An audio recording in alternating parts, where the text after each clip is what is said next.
Bonjour à tous. Bonjour. Ça va bien ce matin ou pas? Est-ce qu'on est dans la joie? Est-ce qu'on commence 2023 dans la joie? Désolée pour le retard. Vous savez qui était déjà là depuis le début à 10h30, même avant? Qui était déjà là alors? Jésus. On va remettre encore ce culte entre ses mains. Puis remettre encore notre vie quotidienne, mais vie spirituelle aussi, parce qu'il a toujours été ce Dieu fidèle, le Dieu qui fait de grandes choses, le Dieu qui est bon. La Bible dit que sa bonté dure éternellement, alors je vous invite à baisser la tête pour prier avec nous. Oui Seigneur, quelle joie encore d'être là, en ce 1er janvier 2023, Seigneur, que tu nous accordes encore ta grâce. Tu as encore fait en sorte, Seigneur, que nous soyons là ce matin. Merci, Seigneur, pour toute cette année 2022. Merci pour les bonnes et les mauvaises choses. Merci parce que dans tout cela, Seigneur, tu as été fidèle envers nous. Merci parce que dans tout cela, tu as été bon envers nous et ta main droite, Seigneur, nous a toujours accompagnés. Merci, Seigneur, parce que tu es celui, Seigneur, qui conduit notre vie. C'est toi qui nous as créés, Seigneur, et toi, tu connais toutes choses en nous. Malgré ce que nous avons traversé, Seigneur, merci parce que tu as placé, Seigneur, tu nous as placés à côté de toi. Tu nous as accompagnés, Seigneur, durant ces 365 jours de 2022. En ce premier jour de 2023, Seigneur, nous voulons commencer, Seigneur, ce jour avec toi aussi. Nous avons terminé 2022 avec toi et nous voulons commencer 2023 avec toi. Seigneur, merci parce que tu nous as attendus ce matin. Merci pour ta présence parmi nous ce matin. Oui, Seigneur, tu es là. Nous le croyons que tu es là, Seigneur. Nous voulons juste offrir nos cœurs. Nous voulons juste, Seigneur, nous approcher de toi tel que nous sommes. Que ce soit dans nos faiblesses, que ce soit dans la maladie, que ce soit dans la joie, que ce soit dans l'épreuve, Seigneur. C'est toi notre réconfort. Ce matin, alors, nous voulons te célébrer encore. Nous voulons élever ton nom qui est au-dessus de tout nom. Merci, Seigneur, parce que tu vas encore restaurer des cœurs ce matin. Merci parce que tu vas encore relever chacun ce matin, Seigneur. Et je te prie que ton Saint-Esprit, Seigneur, rende visite à chacun de nous ce matin et que tu puisses nous murmurer encore, Seigneur, ô combien nous sommes précieux à tes yeux, ô combien nous avons de la valeur et combien tu nous aimes, Seigneur. Merci infiniment, merci pour cet amour, Seigneur, qui n'a pas de condition. C'est toi qui nous as aimés en premier, Seigneur. Et nous voulons te retourner aussi cet amour. Et ce matin, Seigneur, prends ta place de roi, prends ta place de Seigneur. Et surtout, prends ta place dans nos cœurs, Seigneur. Prends ta place dans nos pensées. Remplis ce lieu de ta présence et que toute la gloire te revienne, Seigneur. Viens, Saint-Esprit. Viens en nous et fais brûler en nous encore ce feu. Rends nos cœurs disponibles, Seigneur, pour te louer. Rends nos cœurs disponibles, Seigneur, pour te servir aussi. Que tout ce que nous faisons ce matin, Seigneur, que ce soit pour ta gloire seule et merci pour ton Saint-Esprit. Alléluia, Amen. Si tu crois que Dieu a été bon envers toi durant cette année 2022, alors je t'invite à le dire, Dieu est bon. Dieu est bon. S'il a été fidèle avec toi durant toute cette année 2022, dis, Dieu a été fidèle. Si tu crois qu'il était avec toi toute cette année 2022, alors dis juste merci Seigneur. Merci Seigneur pour cette année 2022. Merci parce que c'est ta main Seigneur qui a tenu ma main Merci Seigneur parce que c'est toi qui étais avec moi. Merci parce que tu as été fidèle. Merci parce que tu as été bon. Et parce que Dieu a été fidèle, on va faire ce chant. Je vous invite à chanter ce chant qui dit que Dieu était fidèle, que Dieu est fidèle.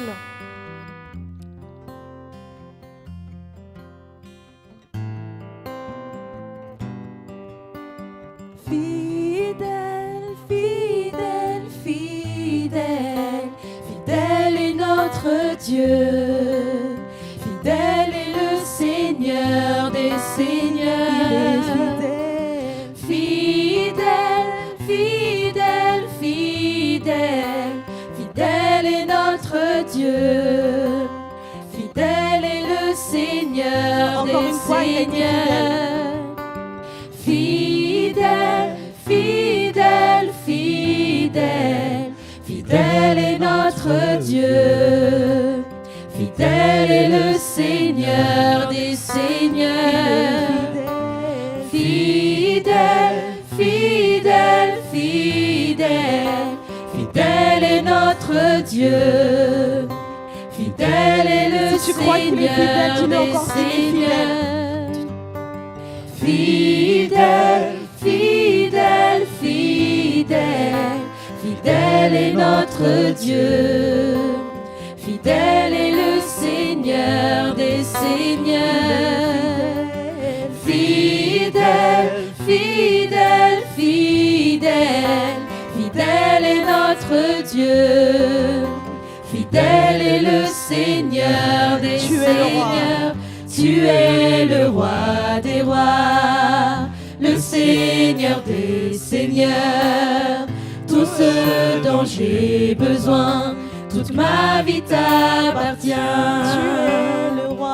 Tu es le roi des rois, le Seigneur des Seigneurs. Tout ce dont j'ai besoin, toute ma vie t'appartient. Chantez avec nous que Dieu a été fidèle avec nous. Fidèle, fidèle, fidèle, fidèle est notre Dieu. Fidèle est le Seigneur des Seigneurs. Fidèle, fidèle, fidèle, fidèle est notre Dieu. Fidèle est le Seigneur des Seigneurs. Tu es le roi des rois, le Seigneur des Seigneurs.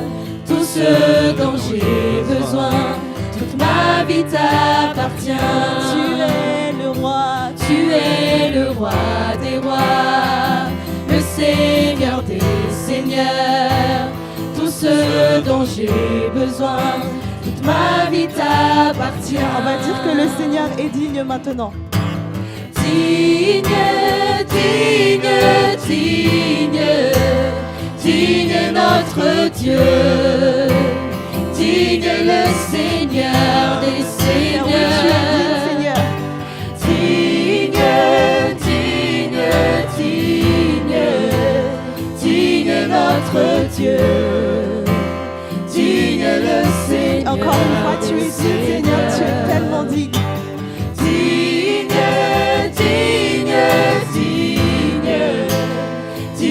Notre Dieu, digne le Seigneur des Seigneurs. Tu es digne, digne, digne, digne, digne notre Dieu, digne le Seigneur. Tu es le roi. Tu es le roi des rois, le Seigneur des Seigneurs. Tout ce dont j'ai besoin, toute ma vie t'appartient. Oui, tu es le roi des rois, le Seigneur des Seigneurs. Ce dont j'ai besoin, tout Seigneur, ce dont c'est toi. j'ai besoin, toute ma vie t'appartient. Élevons notre louange. Ma louange te revient.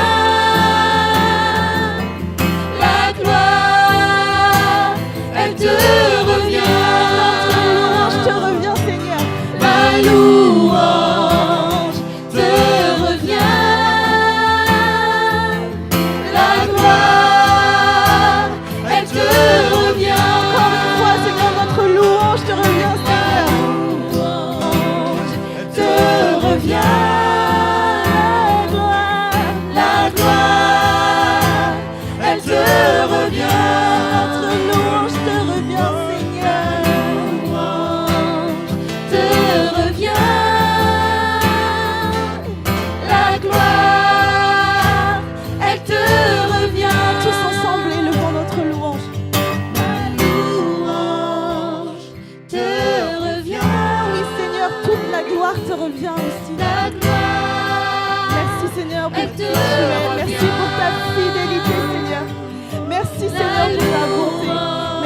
Seigneur, parce que c'est toi qui nous as accompagnés.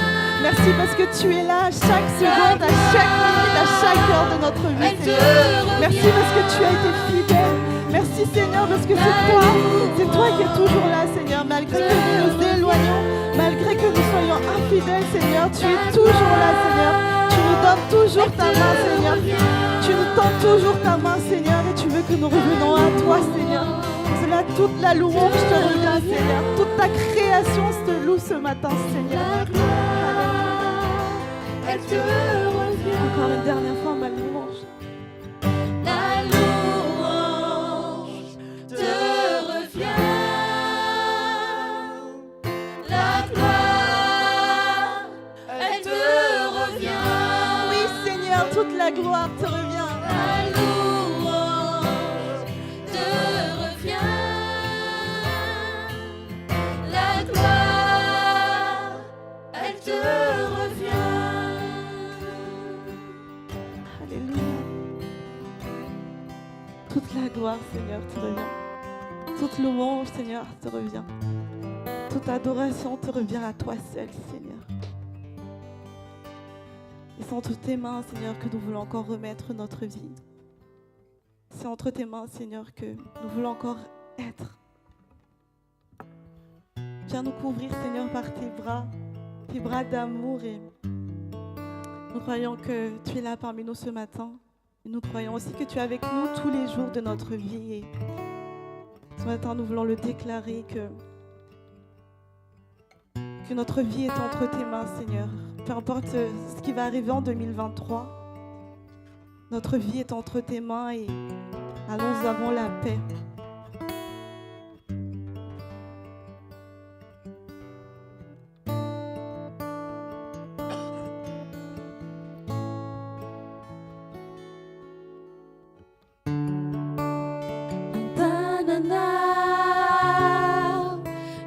Pecha kuijai ni Mumbai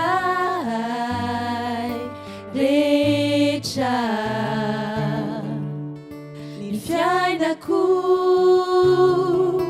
eu ampela tananau anau kuau turia.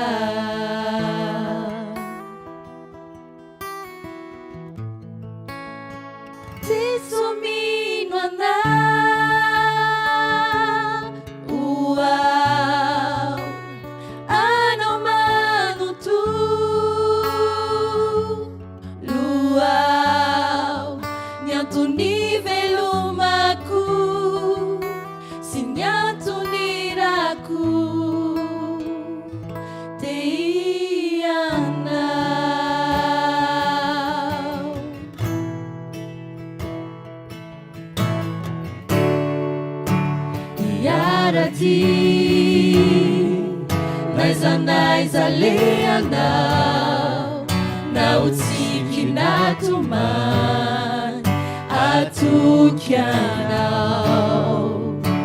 iyai nau amini lalanau retenificação nau turia.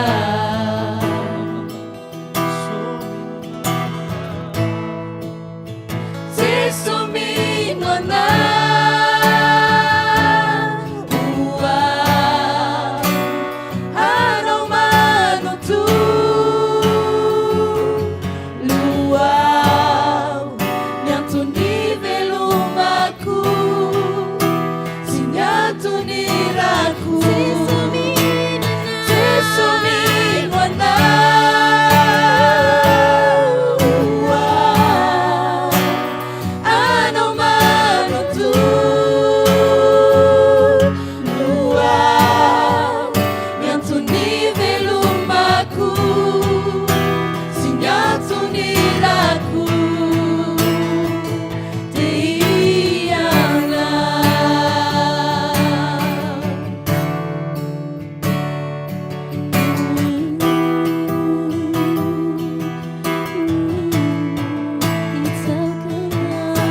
Oui Seigneur, tu es notre raison de vivre.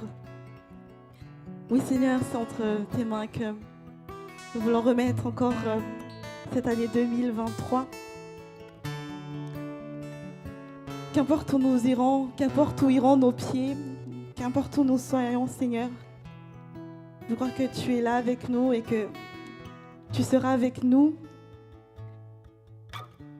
On veut proclamer encore ce matin, Seigneur, on veut déclarer encore ce matin que cette année 2023, ça sera avec toi. On va faire un chant. Je vous invite à vous lever. C'est un chant qui bouge et qui dit que mes meilleurs moments sont avec toi. Nos meilleurs moments sont toujours avec Dieu, avec Jésus. C'est lui qui nous donne la paix. C'est lui qui nous donne la joie. C'est lui qui nous donne le courage. Alors, déclarons encore que nos meilleurs moments, que les meilleurs moments de 2023 seront avec lui. Vas-y, ça fait. Mes meilleurs moments sont avec toi. C'est ta présence qui fait ma joie. Tes louanges toujours je chanterai. Ce dont j'ai besoin vient de toi. C'est facile, n'est-ce pas? On va le refaire. Mes meilleurs moments sont avec toi. C'est ta présence qui fait notre joie, Seigneur. C'est ta présence qui fait ma joie. Alors nous voulons te louer. Tes louanges toujours je chanterai. Tout ce dont j'ai besoin vient de toi. Chantez-le avec votre cœur. Mes meilleurs moments sont avec toi. C'est ta présence qui fait ma joie. Tes louanges toujours je chanterai. Tout ce dont j'ai besoin vient de toi. Je chanterai tes louanges à jamais. Je chanterai tes louanges à jamais. Je chanterai, je chanterai. Je chanterai tes louanges à jamais. Encore je chanterai. Je chanterai tes louanges à jamais. Je chanterai tes louanges à jamais. Je chanterai, je chanterai, je chanterai tes louanges à jamais. Vraiment, faites comme si c'était une proclamation dans votre vie pour cette année 2023. Encore une fois, les meilleurs moments. Les meilleurs moments sont avec toi. C'est ta présence qui fait ma joie. Nous voulons toujours chanter tes louanges. Tes louanges toujours je chanterai. Tu es tout ce dont nous avons besoin. Tout ce dont j'ai besoin vient de toi. Encore une fois, les meilleurs moments. Les meilleurs moments sont avec toi. C'est ta présence qui fait ma joie. Tes louanges toujours je chanterai. Tout ce dont j'ai besoin vient de toi. Chantons tes louanges. Je chanterai tes louanges à jamais. Je chanterai tes louanges à jamais. Je chanterai, je chanterai. Je chanterai tes louanges à jamais. Encore une fois. Je chanterai tes louanges à jamais. Je chanterai tes louanges à jamais. Je chanterai, je chanterai, je chanterai tes louanges à jamais. Oui, je danserai. Oui, je danserai en ta présence. Oui, je danserai en ta présence. Dansons dans la présence du Seigneur. Je danserai. Oui, je danserai en ta Je danserai. Oui, danserai en ta présence. Oui, je danserai en ta présence. Je danserai, je danserai. Oui, je danserai en ta présence. Je t'exalte. Oui, je t'exalterai à jamais. Oui, je t'exalterai à jamais. Je t'exalte, je t'exalte. Oui, je t'exalterai à jamais. Nous t'exaltons, Seigneur. Oui, je t'exalterai à jamais. Oui, je t'exalterai à jamais. Je t'exalte, je t'exalte. Oui, je t'exalterai à jamais. Alléluia, Seigneur.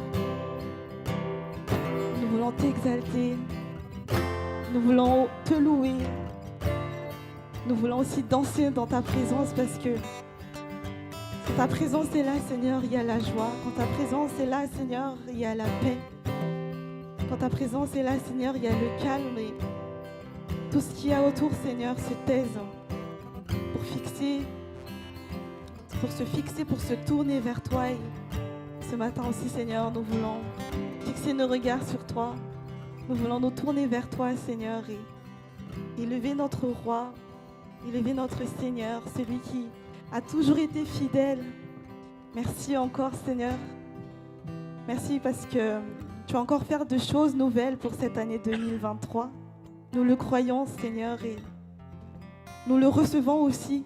Nous voulons recevoir que tu vas faire des merveilles encore, tu vas faire des miracles encore pour cette année 2023. Tout ce qui s'est passé en 2022, c'est le passé, Seigneur. Maintenant, voici, nouvelle année face à nous. Et nous la remettons entre tes mains. Parce que, quoi que nous fassions, Seigneur, si nous le faisons sans toi, eh ben, tout est vain. Et merci parce que tu nous rappelles de toujours remettre nos projets entre tes mains, remettre notre vie entre tes mains. Et nous voulons remettre alors nos vies entre tes mains pour cette année 2023. Fais-nous montrer encore ta gloire, Seigneur, et qu'on puisse encore témoigner à la fin de 2023 combien tu as été grand envers nous, combien tu as été fidèle chaque jour, chaque année. Et que toute la gloire te revienne à toi seul. Alléluia. Amen.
Vavaksika tompo. Ry Andriamanitra mahatoky, ray zanaka fanay masina. Mihira voninahitra zahay. Mivory noho ny anaranao eto an-kianjanao Jesosy. Mankasitraka anao zay Jesosy efa teto ianao. Mankasitraka amin'ny fanatrehanao zay fanay masina. miandrandra fatratra anao zay Jesosy ary miarahaba anao ankehitriny tonga soa Jesosy ianao ilay niteny hoe eo amin'ny toerana izay tsonareo ny anarako dia eo ny anatonako sy tahiko anareo mindrandra anao ary zay Jesosy ankehitriny okanerana ny fanatrehanao Jesosy amin'ny toerana rehetra aty anatin'ny fonay ny sainay ny fananay raiso ny toerana rehetra Jesosy dia manjaka feno ianao tena efa avikisa-pifaliana tokoa Jesosy ny eo amin'ny fanatrehanao ary tena fafinaretanao anay any ao tananao ankavanana Jesosy malala hosory ara fanay masina hosory ny fonay tsirairay avy fotosy ny ositra ao fanay masina mba hanananay fanany fatakarana hanananay fatakarana ara-panahy amin'ny zavatra rehetra izay ho afafinao androany indray mba hiainanay ny atmosferany lanitra Jesosy ary indrindra mba hitombonay amin'ny fanahy amin'ny finoana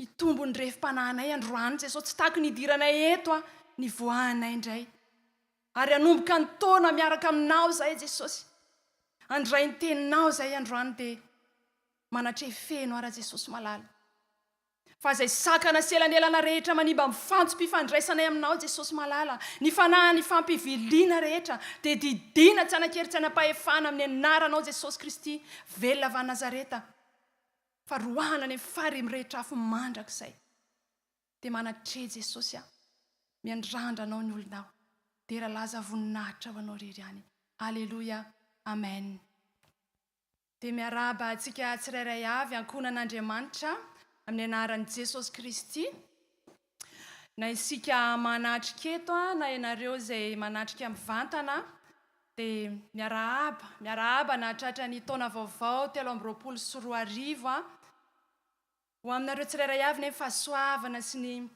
fiadanana avy amin'Andriamanitra raintsika sy Jesosy Kristy tompontsika amen faly be tsika ry havana faly feno fifaliana na trapamonjena na tratran'izao taona vaovao zao maro ny naniry fa tsika no voafidy dia ny firaritsoa lehibe ho atsika androany dia hoe Andriamanitra ny feny zavatra rehetra amin'ny fiainantsika tsirairay avy dia ny fankasitran'Andriamanitra ny ho amiko aso aminao ho amin'ny ankonanao amin'ny fianakavianao dia lazao mihitsy ny ao akaikinao androany hoe Andriamanitra ny feny zavatra rehetra amin'ny fiainanao fankasitranan'Andriamanitra ny anaraka anao amin'ny andro rehetra iainanao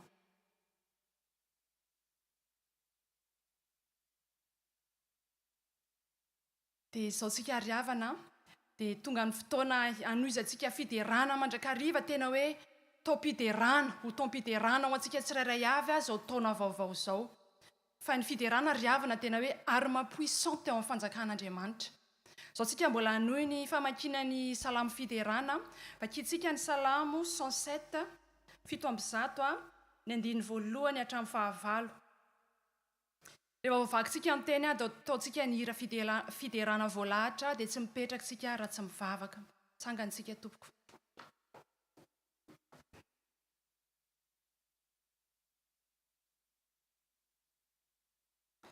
amin'ny anaran'i Jesosy miderany Jehova fa tsara izy fa mandrakizay ny famindrapony aoka anao izany navotany Jehova dia izay navotany ho afaka tamin'ny tanany fahavalo sy nangonony avy tany amin'ny tany maro dia avy tany atsinanana sy andrefana ary tany avaratra sy tany amin'ny ranomasina ny renireny tany anefitra ireny ka nanavatsava tany tamin'ny foana ary tsy nahita tanàna honenana nona sy nangetaeta izy sady reraka ny ainy tao anatiny Jehova ireo raory ka novonjeny tamin'ny fahatereny dia nitondra azy tamin'ny lalana matsizy mba hakanesany any amin'izay tanàna honenana aoka hiderany Jehova ireo noho ny famindrapony sy ny fahagagana taony amin'ny zanak'olombelona amen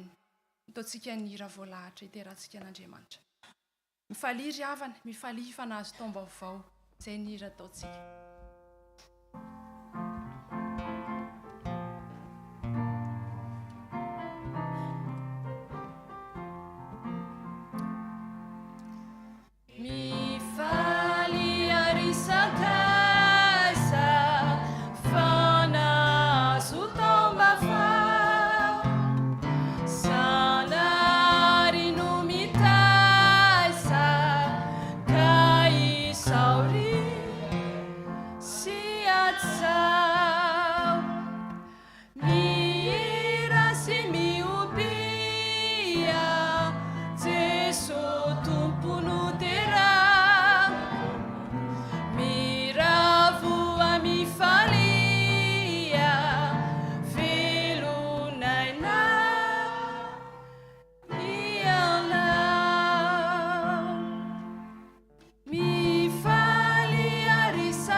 andriamanitra ao sotra jesosy ehosana firana fiderana anao sandratra eo anao ry tompo andriamanitray feny fifaliana fa nahazo taom-baovao feny fifaliana fa nandray nindrafonao feny fifaliana fa isan'ny olom-bovonjinao isoranay ny anaranao jesosy fa mahagaga sy mahatalanjona loatra ny asanao asehoanao amin'ny fiainanay ataonao amin'ny fiainanay ianao tokoa le andriamanitra lehibe fa mirapiratana azy voninahitra ny tafianao andriamanitra ianao jesosy le ny andohana ary mbola hiafarana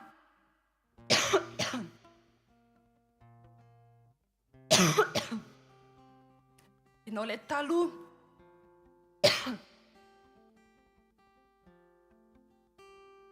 anio ary ho avy indray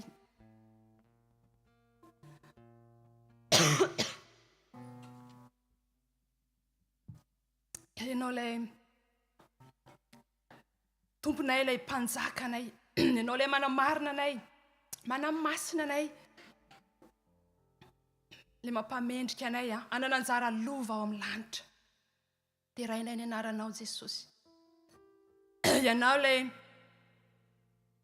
ny aviany izao rehetra izao sy miazo anazy ary ianao koa ny antony dia ianao jesosy no membonahitra mandrakizay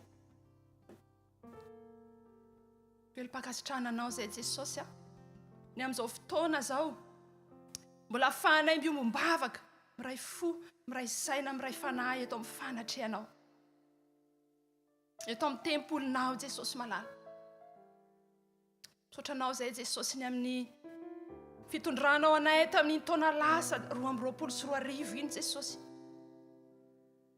maro ny ady maro ny sedra taony soa taony tsara taony ratsy fa tsapanay jesosy fa ianao le andriamanitra ny azona anay ianao le andriamanitra ny tantana anay ianao le andriamanitra ny nomba anay ianao le andriamanitra ny antoka anay feno fankasitrahana zay ankehitriny jesosy fa marinao ny teninao aminay hoe aza matahotra fa mombanao tsy andao anao anafoy anao akory tanterahanao tamin'ny fiainanay zany tamin'ny 2022 iny jesosy ankehitriny kosa dia nomenao ny taona vaovao zay jesosy malala 2023 tena miondrika any aminay manontolo manoloana nanomezanao anay an'izany jesosy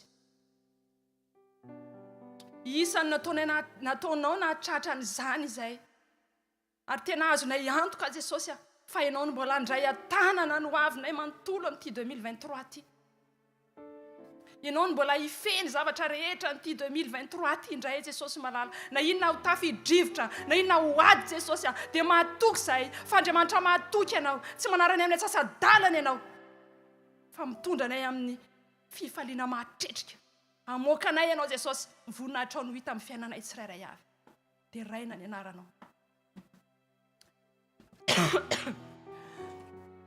misaotranao zay jesosy ny amin'ny fitehirizanao ny fahasalamanay jesosy malala misaotranao ny amin'ny fitehirizanao ny ankohonanay ny tanoranay ny ankizinay ny asa fivelomanay indrindrindrindra ny fitehirizanao ny ara-pananay jesosy tsy takatry ny sainay noho ny fiasan'ny fanay masinao vao manomboka ny taona dia eto amin'ny fanatrehanao eto amin'ny tempolinao zay jesosy malala nitatra ny fanjakanao zay dia makasitraka jesosy dia ranao koa zay fanay masina ianao lay mampitombo anay eo amin'ny fahasoavan'andriamanitra ankehitriny tsy ampy ny teny entina milaza sy isaorana anao jesosy fa fehezinay amin'ilay teninao zany manao hoe misaora amin'ny zavatra rehetra fa izany no sitrapon'andriamanitra ao amin'ny Kristy jesosy dia misaotra anao zay amin'ny zavatra rehetra velona ny fanantenanay ankehitriny jesosy velona ny finoanay velona ny fideranay velona ny fifalianay satria velona ianao andriamanitray ary ny fahavelomanao jesosy no miantoka ny fahavelomanay misaotra jesosy makasitraka fa eniko ny voninahitra ao ny fiainanay raiso ary ny fiankofanay jesosy marika ny fankasitrahanay ianao izay irahana amin'ny anjely marobe any an-danitra manao hoe masina masina masina Jehova tompony maro eniky ny voninahiny tany rehetra. Amen. Petraka isika tompo.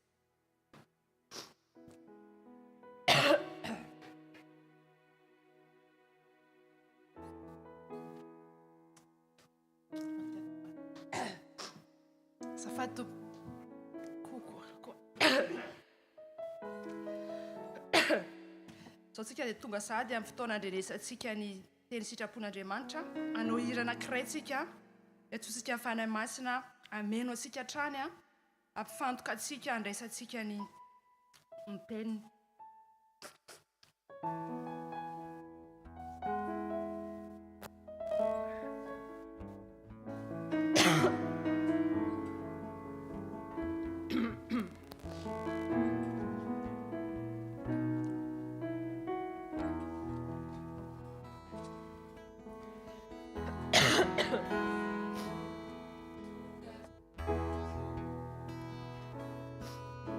Mandray anao zay raiso ny toeranao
Jesosy misaotranao zay mbola nomenao fotoana andrenesanay ny teninao, andraisanay ny lova tsara avy aminao Jesosy, andraisanay ny fitiavanao araka ny teninao Jesosy hoe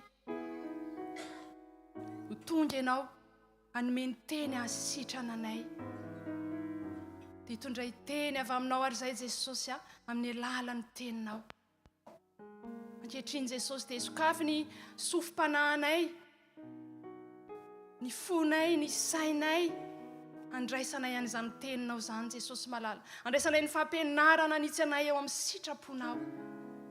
Ankehitriny dia ho sorom-panomponao Jesosy tsy hanambara fa tsy sitraponao irery ihany, ary tendreo ny fony vahoakanao hisokatra ho tany tsara hiasany zany teninao zany, dia mitenena Jesosy araka ny fombanao. Amen. Teny andraisantsika ny sitrapon'Andriamanitra dia izay hitantsika eo amin'ny Josoa toko voalohany 9:9.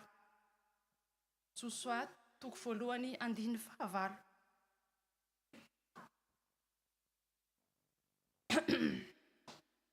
Rehefa hita dia hovakitsika amin'ny anaran'i Jesosy. Aoka tsy hiala amin'ny vavanao ity boky lalàna ity, fa saintsay no andramanalina hitandremanao hanao arak'izay rehetra voasoratra eo, ary amin'izany dia halavorary lalanao ianao sady ambinina. Amen.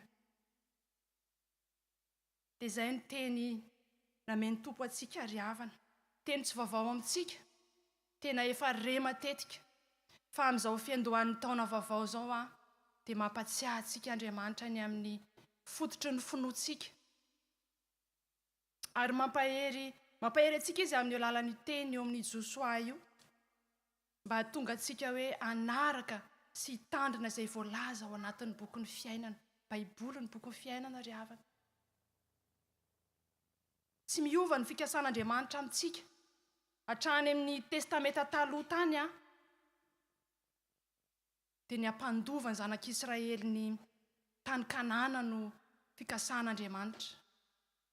Mbola mandaitra sy manan-kery izany mandraka ankehitriny ry havana, satria te hampandova asy anao ny fiainana mandrakizay, te hampandova asy anao ny lanitra ny Andriamanitra. Izany mahatonga azy nanome an'io teny io. Io ny fanalahidin'ny fiainana mandrakizay ry havana. Raha jerentsika io teny io dia misy 4 étapes ny takian'i Jesosy amintsika androany. Aoka tsy hiala mivavanao ty boky ny lalàna ity. Fa maninona? Saintsaina andro aman'alina. Rehefa voasaintsaina dia voatandrina izay voasoratra ao anatin'ny boky ny fiainana. Ary rehefa voatandrina dia mahatonga antsika ho lavorary ny lalantsika sady ambinina. Ao anatin'ny vatantsika ao ry havana dia misy tova kely anankiray ahafantaran'Andriamanitra antsika mino fa hainareo ilay izy. Ina ilay izy? Voilà, ny fo ny ahafantaran'Andriamanitra antsika. Izany hoe aoka io fotsika io izany tena hoe ameno ny fotsika ny tenin'Andriamanitra. Ameno ny fotsika Andriamanitra satria Andriamanitra sy ny teniny dia iray ihany. Aoka tsy io ilay iraintsika teo, ny iraintsika teo aoka tsy zavatra hafa ameno ny fotsika. Fa tena hoe ny tenin'Andriamanitra no ameno antsika ao anatin'izany dia mila décision sy choix be. Mila fanapahan-kevitra sy safidy avy amiko sy avy aminao izany. Ahatanteraka an'izany. Mila saintsaina andro aman'alina ozy ny tenin'Andriamanitra. Ny zavatra rehefa saintsaina ry havana dia tadidio aloha ty lesona iray ty hoe io saintsika io io ny porte d'entrée ny zavatra rehetrarehetra ao amin'ny fiainantsika. Rehefa ny zavatra anankiray nampidirintsika amin'ny saintsika ohatra hoe zavatra negatif dia izay no micontrôler ny émotion antsika sy ny fihetsikitsika sy ny vatantsika iray manontolo. Dia ohatran'izay koa zavatra positif. Dia arakarak'izay zavatra ampidirintsika ao izany dia izay no mivoaka ety ivelany sy mitoetra ao anaty. Ary Andriamanitra ny teny androany hoe saintsaina. Izay mahatonga azy mampisaintsaina antsika. Satria raha io tenin'Andriamanitra io saintsaintsika dia midina any amin'ny fo io. Ary rehefa tafalatsika-po ny tenin'Andriamanitra dia mahatonga antsika hitandrina izay voalaza ny Baiboly. Rehefa tafalatsika-po ny tenin'Andriamanitra dia miteraka finoana. Ary io finoana io ry havana dia mahatonga ny fakasitrahan'Andriamanitra antsika. Ary rehefa kasitrahan'Andriamanitra izany dia ambinina. Ny olona kasitrahan'Andriamanitra izany ry havana tsy azo atao ninina mihitsy tena misy fiteny izay hoe na tsy tiana raha tsy azo lavina. Raha maka ohatra tsika ny Baiboly any Davida ohatra. Davida izao na ilikilika nalahatra daholo izy firy mirahalahy. Na ny dadany Davida raha tsy miprezante anazy na nadino anazy fa Andriamanitra tsy mba nanadino anazy ry havana. Vao maika ary izy lasa olona araka ny fon'Andriamanitra satria naninona nanaraka ny saintsaina ny ten'Andriamanitra izy nitandrina ny didin'Andriamanitra izy. Dia tonga olona araka ny fon'Andriamanitra. Ary rehefa io fankasitrahan'Andriamanitra io manaraka antsika dia misokatra daholo ny varavarana rehetrarehetra. Amin'ny fiainantsika manontolo na ara-nofo io na ara-panahy io. Tsy misy hoe ny nofo ihany no ambin'Andriamanitra na ny fanahy ihany no ambin'Andriamanitra fa ny varavarana rehetra. Dia izay ny teny ameny Jesosy antsika androany ry havana mino fa ny teny tamiko sy taminao izy dia mino fa hisaintsaina n'izany tenin'Andriamanitra izany tsika. Mila fahavononam-panahy ny fisaintsainana ny tenin'Andriamanitra ry havana satria ny fandresen'i Jesosy Kristy dia izany no fandresena lehibe omeny Jesosy omen'Andriamanitra ny olona izay mino sy mankatony sitrapony. Raha tonga amiko sy aminao zany androany dia anjarako sy anjaranao no mandinika ny ten'Andriamanitra. Voninahitra ao an'Andriamanitra rery ihany. Amen. So tsika dia tondra ny tenantsika eo amin'i Jesosy satria tsisy nahavitan'izany.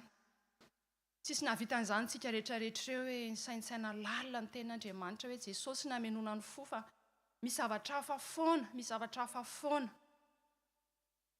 Dia ataontsika ny hira, hitondratsika amin'ny fibabahana ao anatin'ny hira tsika dia misaintsaina, hitondratsika amin'ny fibebahana tanteraka rehefa avy eo. Manantona anao. Ataontsika ny andininy voalohany hatramin'ny fahatelo.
Misy olona mahafitena ao amin'ny fierena vaka tsy ho hitako. Mianjahanjy ao anatrehany Andriamanitra ry havana ny ataontsika rehetra na ny soa na ny ratsy. Ndaontsika hanantona azy anetry tena hiverina aminy. Fa izy dia efa miteny mihitsy hoe izay manafina ny fahotany sy ambinina fa izay mahafoka mitsotra azy na azy famindrapo. Dia hoento amin'i Jesosy ny tenanao, ny fonao, izay rehetra tsapanao fa nandringotra anao, tsy nahitanao an' Jesosy. Eny na 2 minitra talohan'izao fotoana zao ihany ara fa mihaino vavaka ao izy. Vavaka sika tompoko. ry Andriamanitra mpamorona, mpamindra fo, mpanavotra anay eo. Masina loatra ianao ka mankahala ny ratsy rehetra. Manantona anao izay Jesosy, mitondra ny rofo ny fonay rehetra, mitondra ny tsy fahatanteranay rehetra, satria fantatray Jesosy fa ianao dia ianao rery ihany no mahavonjy anay. Tsy manana nizanisa Jesosy fa ianao ilay manana ny tenin'ny fiainana mandrakizay. Ankehitriny Jesosy dia fantatro fa mijery anay tsirairay avy no masonao. Eto ianao mijery anay miondrika. Mahita anay ianao Jesosy dia izay kosa dia manaiky Jesosy. Manaiky izay fa nanao ny tsy mendrika teo anatrehanao, niodina teo anatrehanao Jesosy malala. Tsy nisaintsaina ny teninao izay Jesosy. Ankehitriny izay Jesosy dia mifona aminao, mifona satria niodina taminao sy ny teninao izay. Tsy nihevitra ny teninao izay, fa niditry ny fonay sy ny fihevitry ny sainay foana nataonay Jesosy. Tsy mba nieny ny bitsika ny fanahy masinao izay tamin'ny zavatra maro Jesosy, fa ny ataonay foana nataonay. Avao izy amin'ny ranao soa rasay Jesosy. Ireo ny olonao tsirairay avy mitondra an'izany eo anatrehanao. Avao izy Jesosy, ho tonga olom-baovao araka ny fonao Jesosy malala. Mba ho tonga ankohonanao marina tokoa izay tsirairay avy Jesosy. Ankehitriny Jesosy dia faly ny fonay, faly ny fonay satria fantatray fa ianao ilay tianay foana. Na inona toetra anatiny, inona fomba nay ivelany Jesosy, dia ianao vonona mandrakariva andray anay, ianao vonona mandrakariva amela heloka anay, ianao vonona mandrakariva nadio anay, ianao vonona mandrakariva ity anay. Misaotra Jesosy malala, mankasitraka anao izay. Ary tena eniky ny fifaliana izay satria fiobim-pamonjena no didinao anay Jesosy ankehitriny. Ary famindram-po lehibe sy mahagaga no tafinao anay. Ary mino izay Jesosy fa voavelany elokay noho ny anaranao masina. Dia amin'ny anaranao ray masina tsara indrindra, ray marina no anaovanay izany vavaka izany. Misaotra Jesosy. Amen.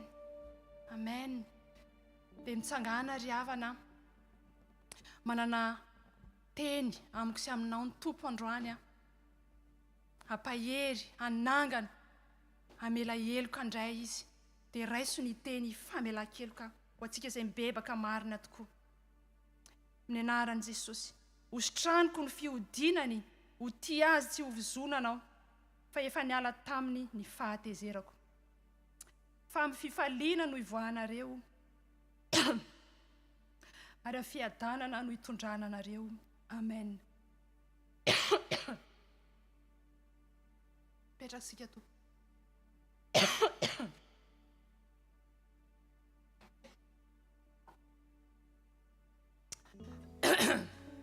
Tonga sady amin'ny fotoanany ankitsika dia angatahana ny tompona andraikitra anatotosany anjarany.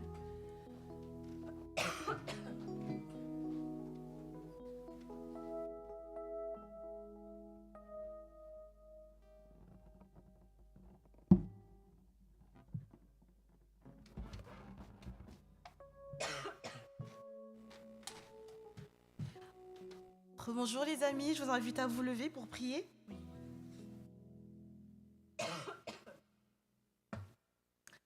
Seigneur, nous voulons encore te remercier, Seigneur. Nous ne voulons pas cesser de te remercier, Seigneur, pour qui tu es, pour ce que tu fais dans nos vies.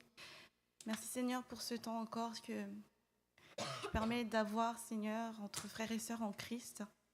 Merci pour chacun de tes enfants, Seigneur, que tu as emmenés dans ta maison ce matin. Et je prie, Seigneur, que tu puisses rendre visite maintenant et disposer leur cœur, Seigneur, pour recevoir ta parole. Merci, Seigneur, pour ce que tu fais dans leur vie aussi. Et merci parce qu'ils sont précieux à tes yeux. Et alors, je remets ces 5 minutes entre tes mains.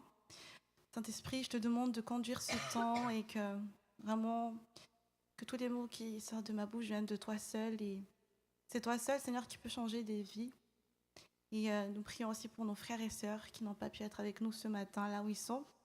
Puisses-tu, Seigneur, les protéger et les bénir aussi. Et reçois, Seigneur, toute la gloire. Reçois, Seigneur, toute notre reconnaissance. Et c'est en ton nom, Jésus, que nous avons prié. Amen. Vous pouvez vous asseoir.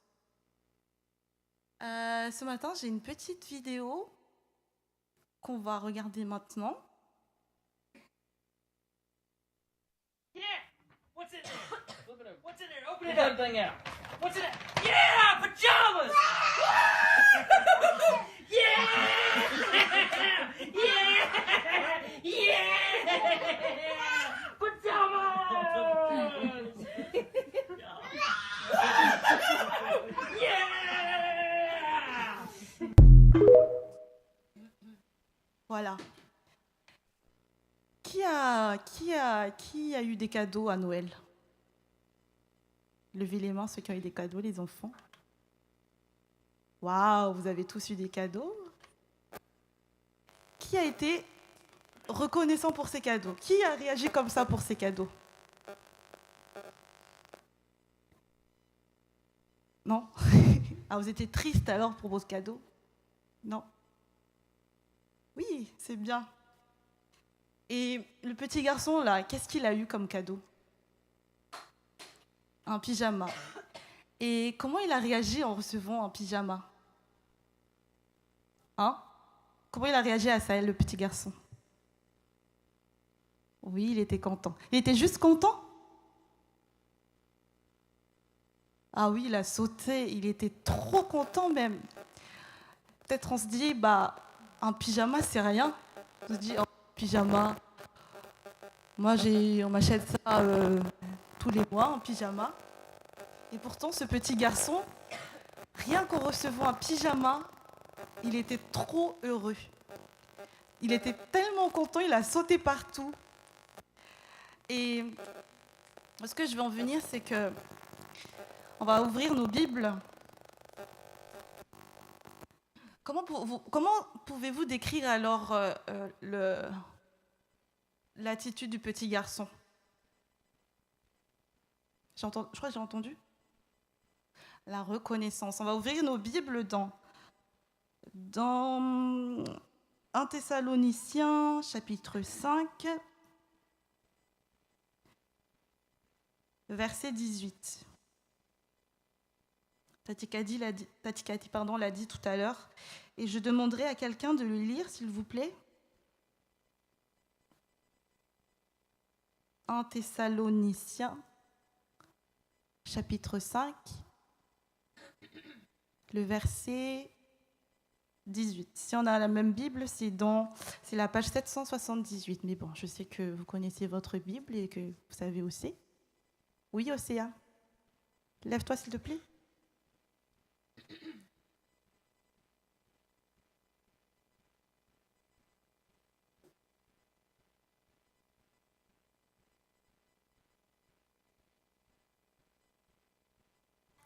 Amen. Oui, c'est la volonté de Dieu pour nous ses enfants, d'être toujours reconnaissants. Il dit, exprimez votre reconnaissance en toutes circonstances. Qu'importe les circonstances, ça veut dire que ça soit quand tu reçois un cadeau ou que ça soit dans la vie de tous les jours.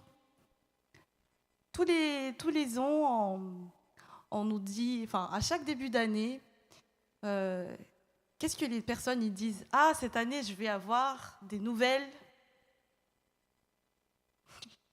C'est bien. Ça serait bien d'avoir des nouveaux cadeaux tous les ans. Mais c'est généralement les grandes personnes qui disent ça. Oh, pour cette année, je vais faire des nouvelles résolutions. Alors, je vous invite, les enfants. Une résolution, c'est comment je pourrais dire ça? On se dit, pour cette année, je vais me mettre à faire quelque chose à fond. Je ne sais pas si c'est une bonne définition, mais du coup, pour cette année, les enfants, ce que je vous invite à faire comme résolution, c'est de penser, par exemple, pour chaque jour, de trouver un sujet de reconnaissance envers Dieu. Okay? Chaque jour, Ça peut être, je sais pas, moi, aujourd'hui, je suis reconnaissante pour le beau temps alors qu'on est en hiver et il fait 12 degrés. Ou je suis reconnaissante parce que j'ai des frères et sœurs. Je suis reconnaissante parce que je peux aller à l'école.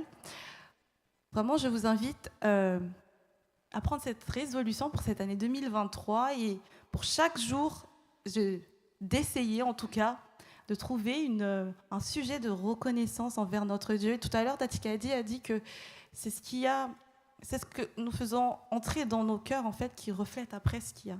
Et quand on est toujours reconnaissant envers Dieu, il y a après, on a de la gratitude. On se rend compte en fait que autour de nous, on est plus que bénis.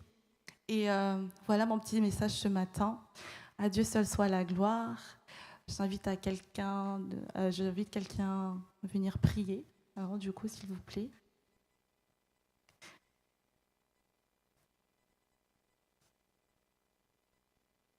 Osea.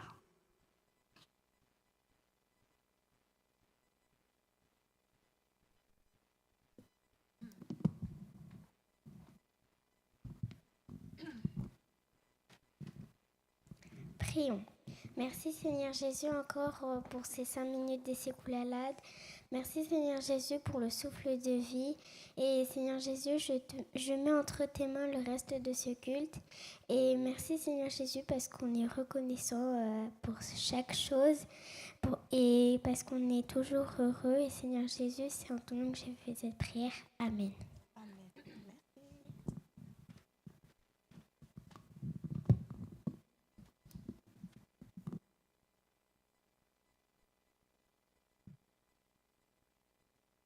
Tonga sady amin'ny fotoana andraisantsika ny plat de résistance tsika ry havana dia aoka hifantoka hatrany ny amin'ny fotoana rehetra aza vela misy hivoaka ny fanatrehan'Andriamanitra ny momba antsika rehetra. Ataontsika ny hira alohan'ny androsoan'ny mpanompon'Andriamanitra.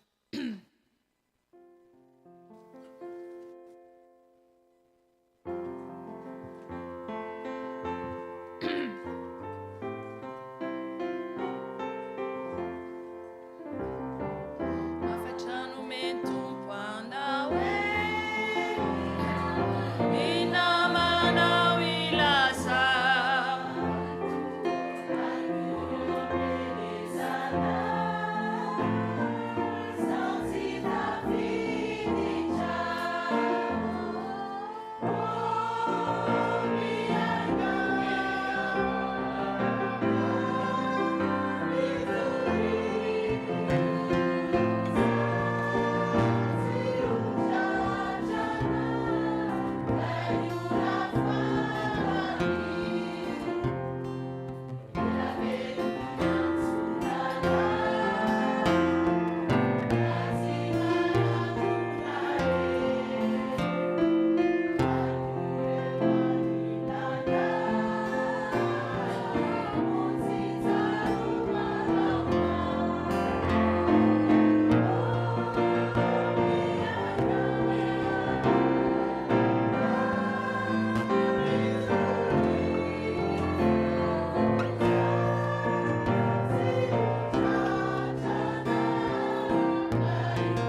antsika tompoko. Jesosy malalo, mbola mamerina ny fisaorana sy fankasitrahana anao ny amin'izao fotoana izao, ny amin'ny fahavelomanay, ny amin'ny nanavaozanao indray ny taonanay. Amin'izao ankehitriny izao fa mahatsiaro sambatra izay Jesosy fa teny eo ambany fahasoavanao tokoa. Dia ankehitriny tonga ny fotoana hiainona ny teninao, hamakiana Jesosy ny teninao, dia midina fanahy masina mandrakofa ny tsirairay avy ahafahana mandray izany teny izany mba tena ho teny marina, ho teny lonaka Jesosy haniry be da be aty anatinay. Dia misaotra Tompo. Amen. Afaka mipetraka anareo tompoko. Ny vaky-tenintsika amin'ity anio ity dia ao amin'ny boky amin'ny Deutéronomie toko faha 12. Deutéronomie toko faha 12 dia restina manomboka eo amin'ny 9 ka hatramin'ny 15.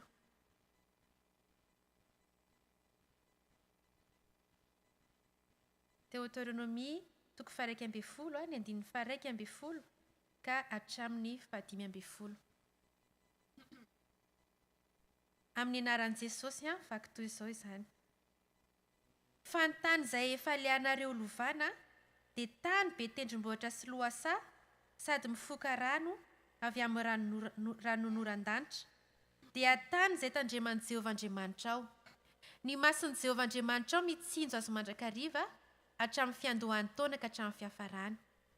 Araheny tsara ny didiko izay andidiko anareo anio ianareo, ka ho tian'i Jehovah Andriamanitra reo sy hanompo azy amin'ny fonareo rehetra sy ny fanahinareo rehetra, dia halatsaka eo amin'ny taninareo ny ranorana amin'ny fotoanany, dia ny lohaorana sy ny farahorana mba hanangonanao ny varinao sy ny ranom-boalopokao ary ny diloilonao, ary hampaniriako ahitra ny sahanao ho an'ny biby fiomponao, ary hihinan-kanina ianao ka ho voky. Amen.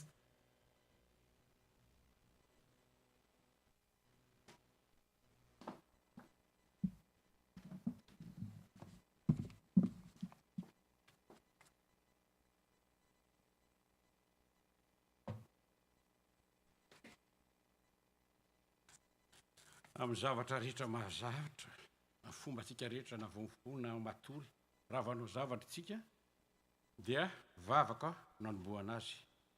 Ataoko teny frantsay ny tapany voalohany dia avy eo ataoko teny gasy. Le vavaka no ataoko teny frantsay, fa nahita vavaka mba tanitona izy dia tiako zaraina aminareo. Amin'ny anaran'i Jesosy Kristy. Tout comme chaque action doit débuter par une prière, une nouvelle année doit aussi commencer par une louange à Dieu. Une prière très colorée que j'ai trouvée. Seigneur, tu m'offres cette nouvelle année comme un vitrail à rassembler avec les 365 morceaux de toutes les couleurs qui représentent tous les jours de ma vie.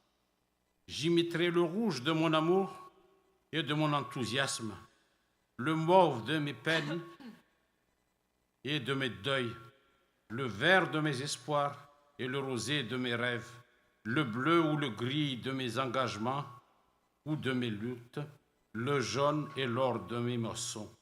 Je réserverai le blanc pour les jours ordinaires et le noir pour ceux où tu seras absent. Je cimenterai le tout par la prière de ma foi et par ma confiance sereine à toi. Seigneur, je te demande simplement d'illuminer de l'intérieur ce vitrail de ma vie par la lumière de ta présence et par le feu de ton esprit. Ainsi, par transparence, ceux que j'en rencontrerai cette année, ils découvriront peut-être le visage de ton Fils bien-aimé, Jésus-Christ, notre Seigneur. Prions pour l'année qui s'est terminée et celle qui va commencer. Seigneur Jésus, merci pour cette année qui finit et merci pour la nouvelle année qui vient. Qu'elle apporte aux hommes de ce monde la paix, qu'elle comble de grâce ce que j'aime et qu'elle m'apporte la force et l'amour dont j'ai besoin.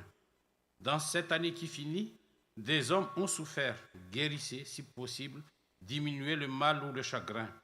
Faites quelque chose, vienne apaiser leur peine.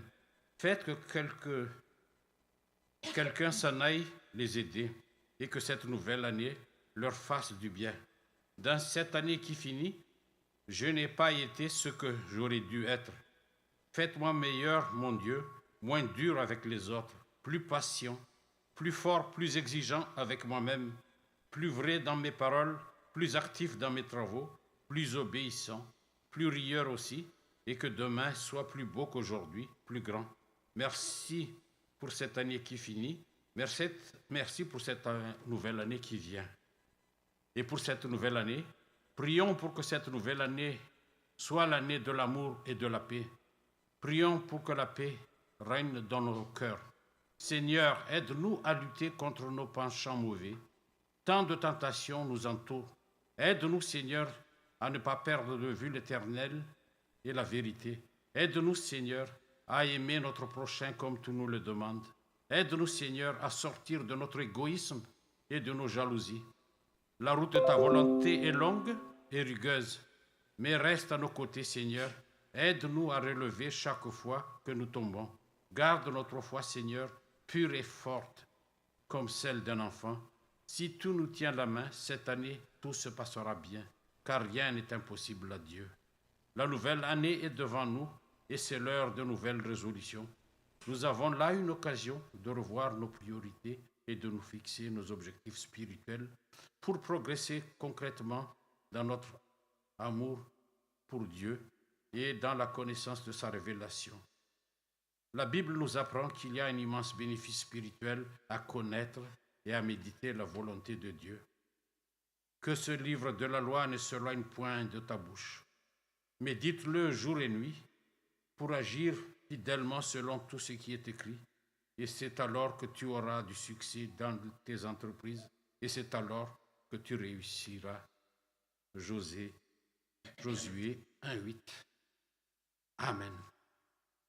Natsy ny fampitery aza androany, zay ny lalan'Andriamanitra dia mbola faly miarabantsika rehetra aloha tratra ny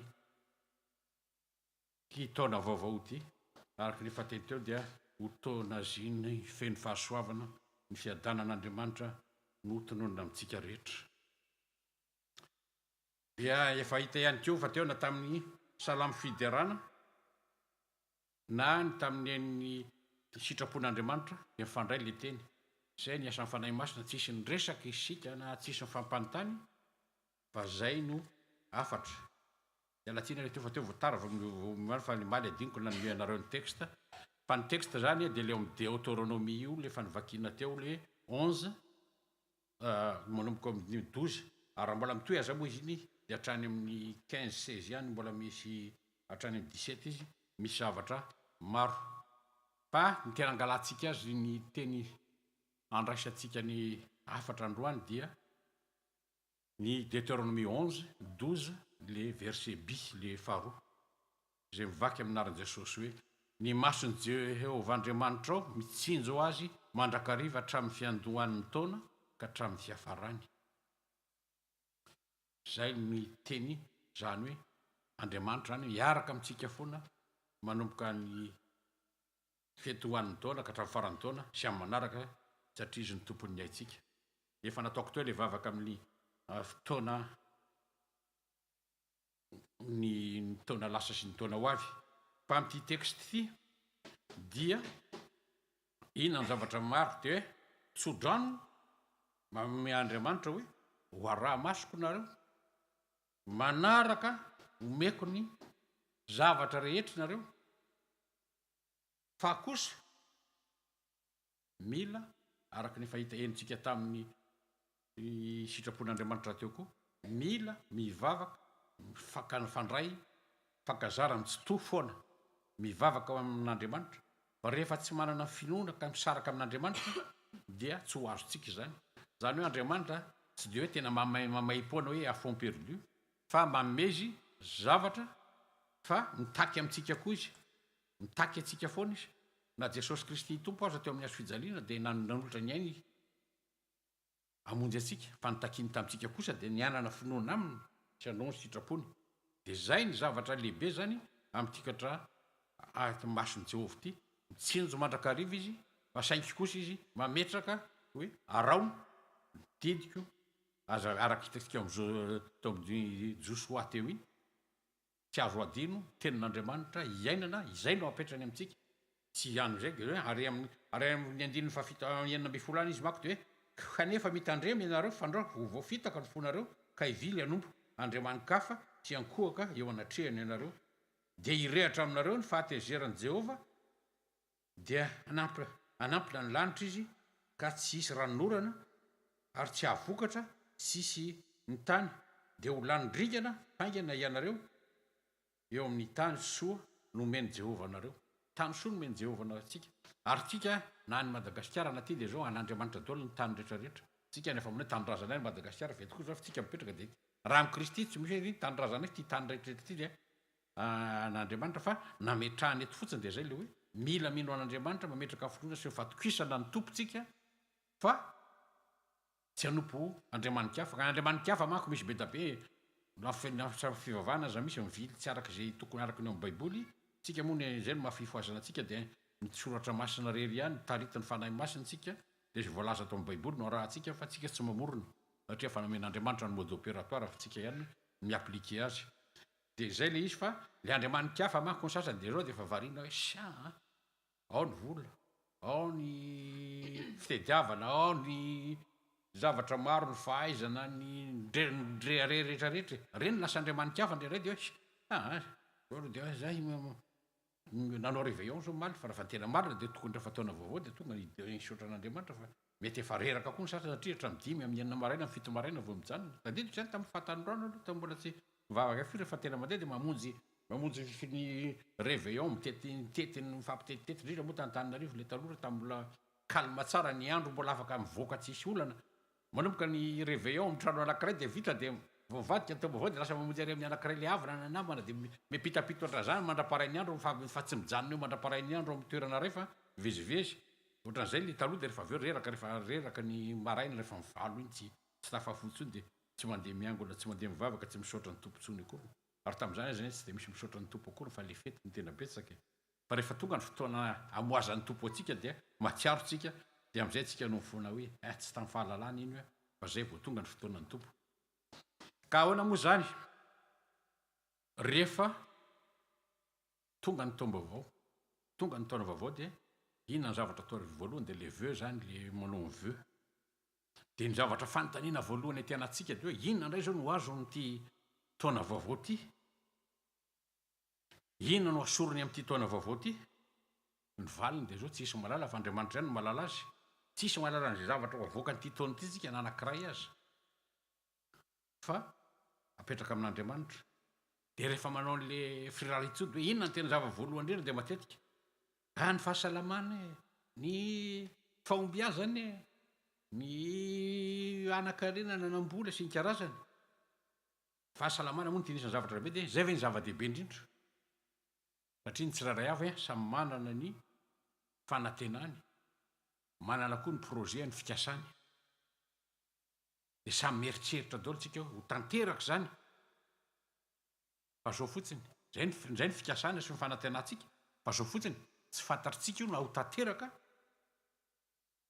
roviana na ho tanteraka io na tsy ho tanteraka akoriny dia ny texte moa misy maromaro ny amin'io rehefa ny tena manaraka ny tenin'Andriamanitra tsika dia mandray ny eo amin'ny Jérémie 29:11 hoe ny Andriamanitra manana ny planina ho antsika mila manaiky an'izay tsika fa ny fahavoazantsika manko tsika manana ny planintsika fa ny tsika ny terena andeha Andriamanitra ny terena andeha amin'ny planina tsika nefa misy planin'Andriamanitra dikan'izany koa manko dia hoe nindray lasa ohatrany hoe atsipitsipeny amin'Andriamanitra daholo ny zavatra rehetra fa tsy te hanao tsontsony tsika olombelona fa tonga dia famenan'Andriamanitra fotsiny dia Andriamanitra tsy maintsy miasa koa tsika ary amin'ny obolana 16:4 any misy an'izay hoe misy antony avokoa ny zavatra rehetra ataon'Andriamanitra Andriamanitra tsy manao zavatra hoto mihitsy misy antony daholo na nyvatantsika azy hoe maninona misy maso misy ny sofina misy ny orana na ninona no ataony double fa tsy nataony triple na ninona tsy nataony misy dikany daholo io Andriamanitra manana an'izany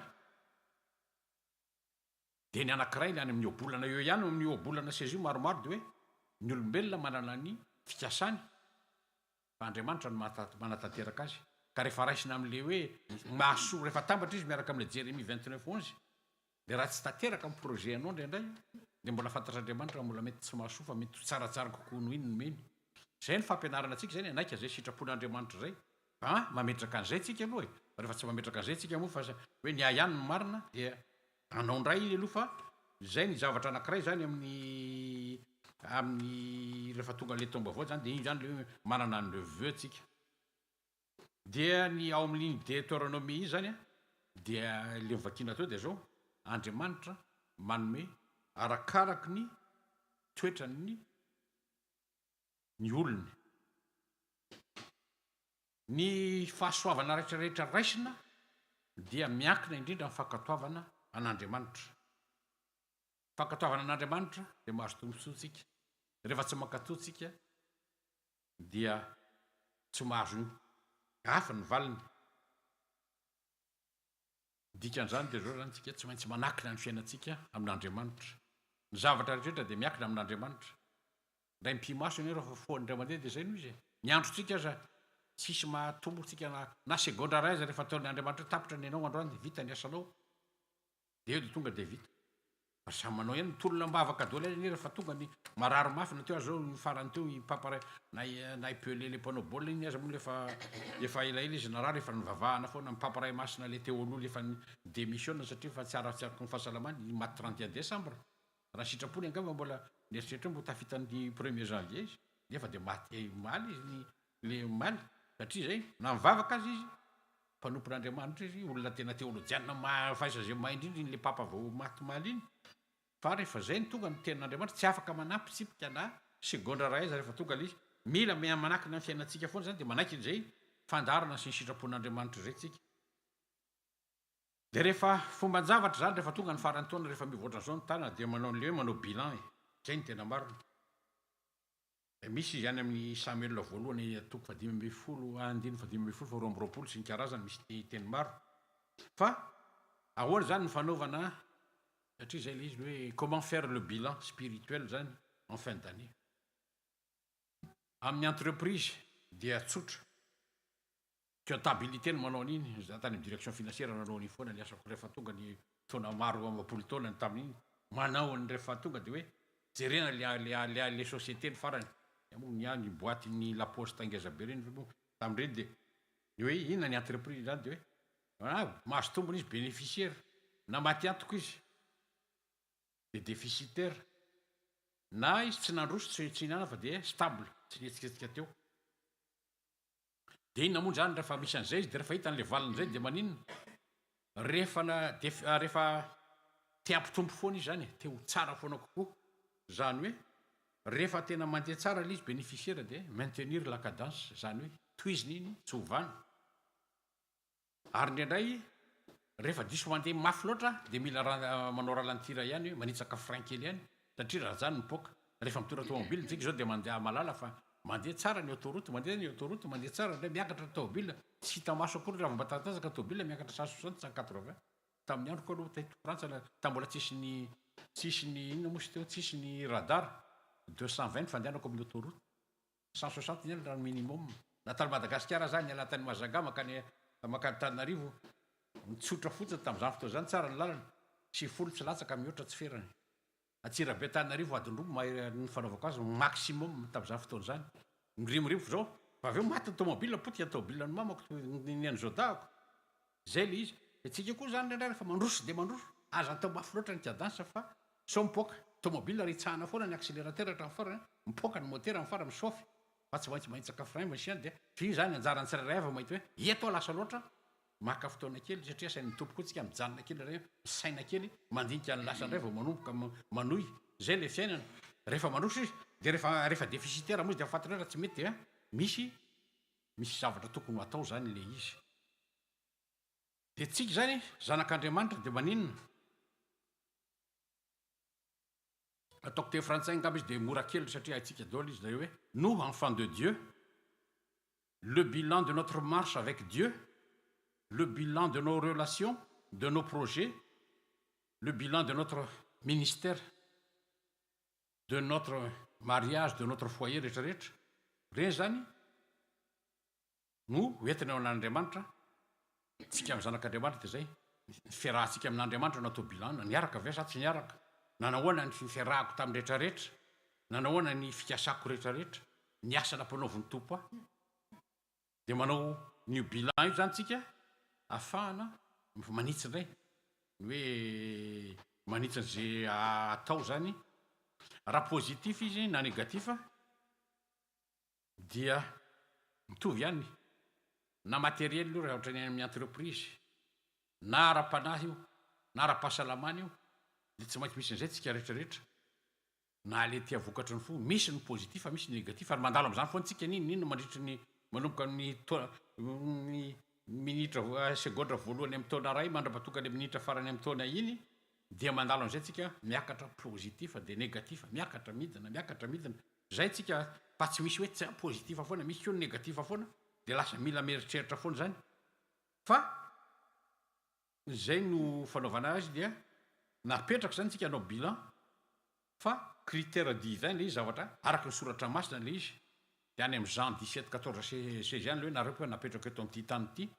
tsy hoe araka tsy nasorany teto amin'ny tany fa nomeny fitaovana kosa tsika hierovana atsika mba tsy ho latsaka amin'ny fomba an'izao tontolo zao de io zany Andriamanitra nanome atsika mission tsirairay avy samy manana mission daholo tsika samy manana mission Andriamanitra fi zany araka le tonga tamin'ny teny teo na tamin'ny sitrapon'Andriamanitra le rehefa mifankazatra amin'ny tsotoa dia azonao an-tsaina ihany hoe zao ny tadiavin'Andriamanitra ho ataonao io tsy hitovy daholo ny olona satria samy misy ny antso misy ny hiraka ampanaoviny tompo azy io manana ny teny fikasany zany tsy misy an'izany rehetrarehetra zany manko misy ny teny fikasana misy ny rehetrarehetra io dia samy mahalala an'izay tsika de zay no alalana fa ny eny tokony teny ihany aloha ny tena fanaovana azy ko rehefa fomba fanao zany rehefa le amin'ny ohatra ny fomba voatra an'izao de samy manao soratra masina kely daholo de atambatra anatina panier de rehefa avy eo de sa atao satsapaka samy maka de iny ny tenin'Andriamanitra amin'ity taona ity izy moa tsy natao fa za koa tsy ny teny aloha fa zay zany fomba azo atao ihany fa mbola tsy tara koa zao fa fetim-boan'ny taona na amin'ny heriny aza manao an'izay rehefa tianareo zay ny azy eo fotsiny izy de izy zany ohatrany hoe teny ohatrany hoe teny filamatra anankiray apetraky ny tompo aminao amin'ity taona ity de vita iny de rehefa vita iny rehefa tapitra le taona de mba manao bilan ty zany le teny azoko teo de nanahoana tanteraka fa sa tsy tanteraka zay zany ny tokony ho ataotsika fa tsy tara akoriny fa fotoanany ihany koa zany resana zany satria fomba zao ka le izy zany zay le bilan spirituel ataotsika hoe tia ny tenin'Andriamanitra azoko teny fikasana azoko tamin'ity taona ity dia de mijery an'izay tsika de io tsika samy manana ny atao hoe objectif na ny tanjona tsirairay avy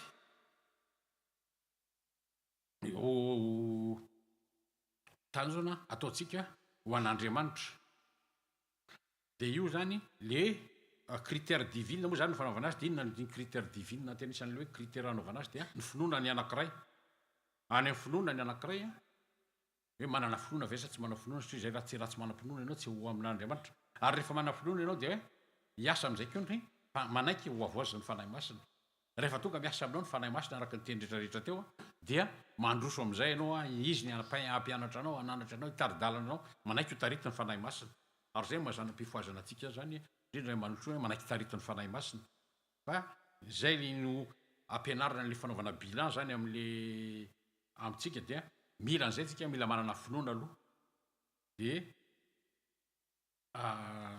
misy an'izay aza le ankeo zao vo tamin'ny nisy ny tenin'Andriamanitra le azoko le ankeo zay soratako tato ambatika teo ngamba izay fa atao farany ety nisy nanoratako azy kely misy ny hoe espoir sina mosy teo zay vo azoko le vo tam za le teto anana teto fa sitako le nametrako azy teo fa soratako teo izy fa misy ny hoe ny espoir le amin'ny tenin'Andriamanitra le izy fa manapetrako atao lolo ato tsy manina akory fa misy ny espoir sy ny persévérance le hoe manana fanantenana sy maharipery zay ny zavatra anankiray ka ny fanontaniana apetraka zany satria tsy de ataoko lava be izy ty fa zavatra fampatsevana ihany fa ny fanontaniana apetraka zany de hoe any amin'ny Korintianina voalohany ihany izy misy ny toko 10 andreny faraika amin'ny telopolo hoe amin'ity fiainako le ataoko tamin'ny fiainako ray manontolo iny vea dia tena nideran'Andriamanitra zay ny fanontaniana anankiray de faharoa hoe ny fahasoavana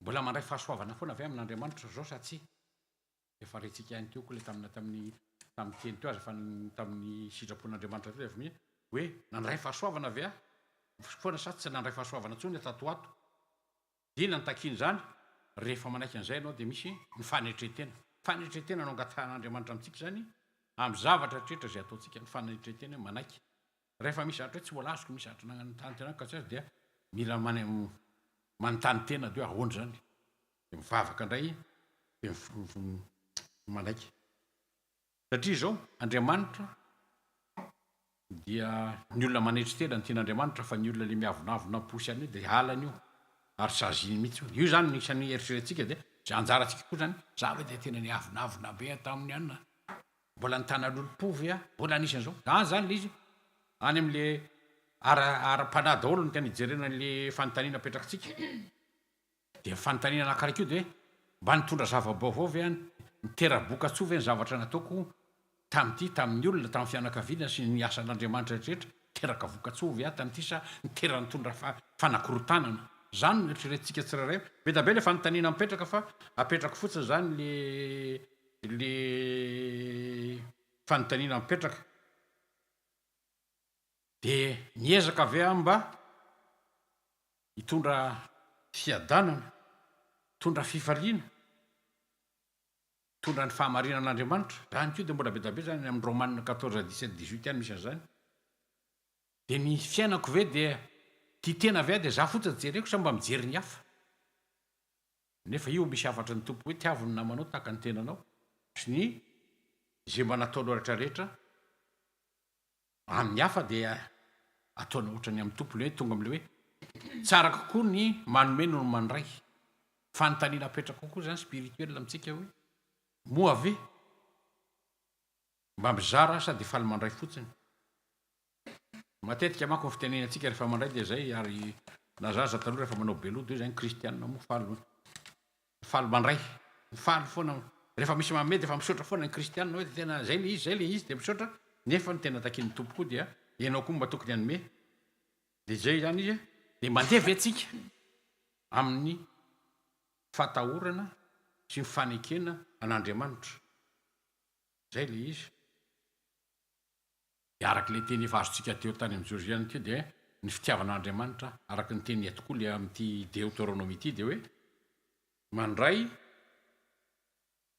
ny manaraka ny didin'Andriamanitra manaraka ny sitrapon'Andriamanitra de zay ny anisan'le fanontaniana be da be hoe mandeha amin'ny fankatoavana ny tenin'Andriamanitra sy amin'Andriamanitra zay zany isan'ny fanontaniana apetraka de am'izao le rehefa hoe taona vaovao moa zany rehefa miteny hoe taom-baovao de vaovao zavatra vaovao zany moa de tsy le tota akoriny fa zavatra vaovao hafa ndray zany mba misy ihany de hoe ohatrany hoe nouveau départ zany de amin'iny ndray zany raha ohatra iny fotsiny jerena de misy ohatrany hoe objectif spirituel misy objectif spirituel kely ihany zany jerentsika de hoe ny anankiray de misy arakaraka rehefa vakintsika any amin'ny baiboly ihany de misy ny zavatra maro misy discipline spirituel misy fomba fitondrantena arahana misy ny sasany zao de hoe solitude mipetraka rery izy maka toerana mangina araka ny teniko le mivavaha misy mangina fa aza miteny tsony satria ny vava rehefa mihoatra koa ny teny indray de manimba zavatra fa mangina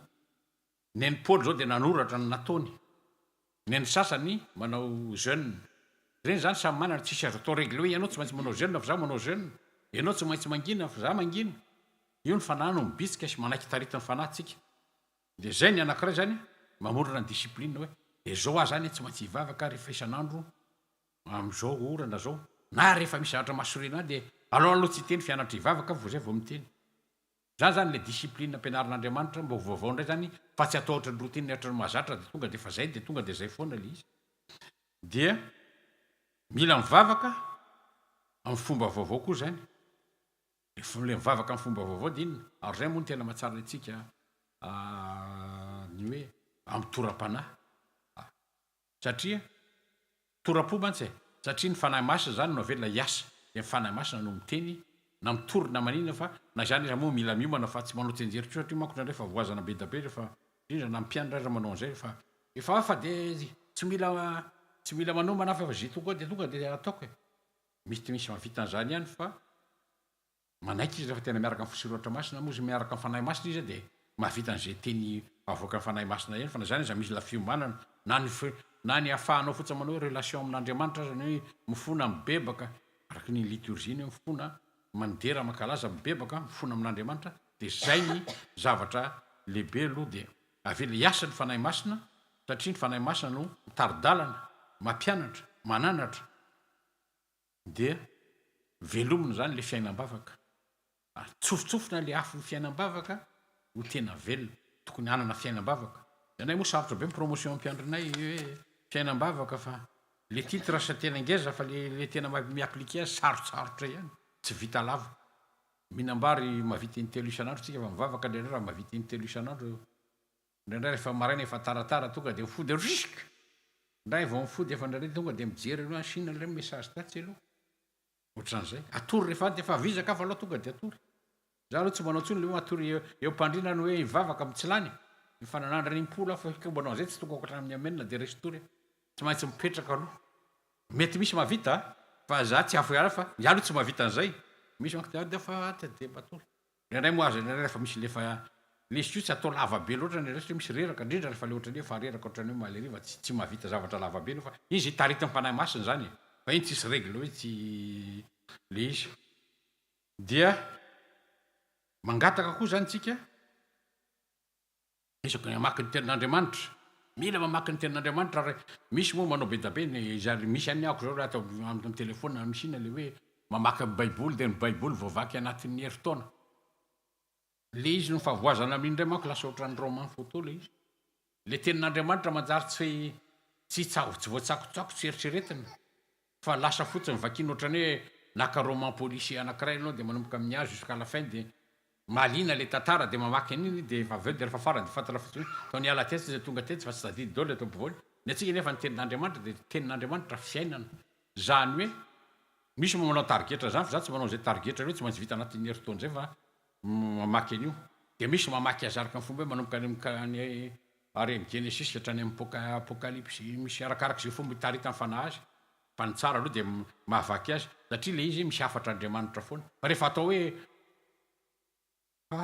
zao page na mijery azy anao re amin'ny le mofinaina na ohatran'izany amin'ny any de reto le texte lava be foana ny isan'andro za raha fa voavakinao iny texte iny raha voavaky tsy tadidy akory le angamba ny ambony fa de namaky a de zay le mahatonga azy de nefa le izy amin'ny tenin'Andriamanitra mila tsakoana mila telomina dinihana atao ohatra ny nombo le hoe alaina aloha de hoanina tsakoana ohatra mibozaka atrira de telomina aloha de rehefa aveo ny ombo iny le vao miverina izy le mitsakotsako ny omby am'izay le mitsakotsako ohatra mitsako selgômy iny zany hoe iny zany ampidirina aloha le tenin'Andriamanitra rehefa aveo vao eritreretina sy tsakotsakoana de zay anao vao mamaka ny mamy sy zay zany ny tena tokony ho izy de mangataka an'Andriamanitra zay zavatra sitrapony sy zay teny fikasany amitsika de zay zany de misy koa moa ny tsara kokoa zany amin'ny rehefa mamaky baiboly indrindra de misy baiboly anankiroa fa ndray moa mavesatra hoe ndray misy teny frantsay ndray misy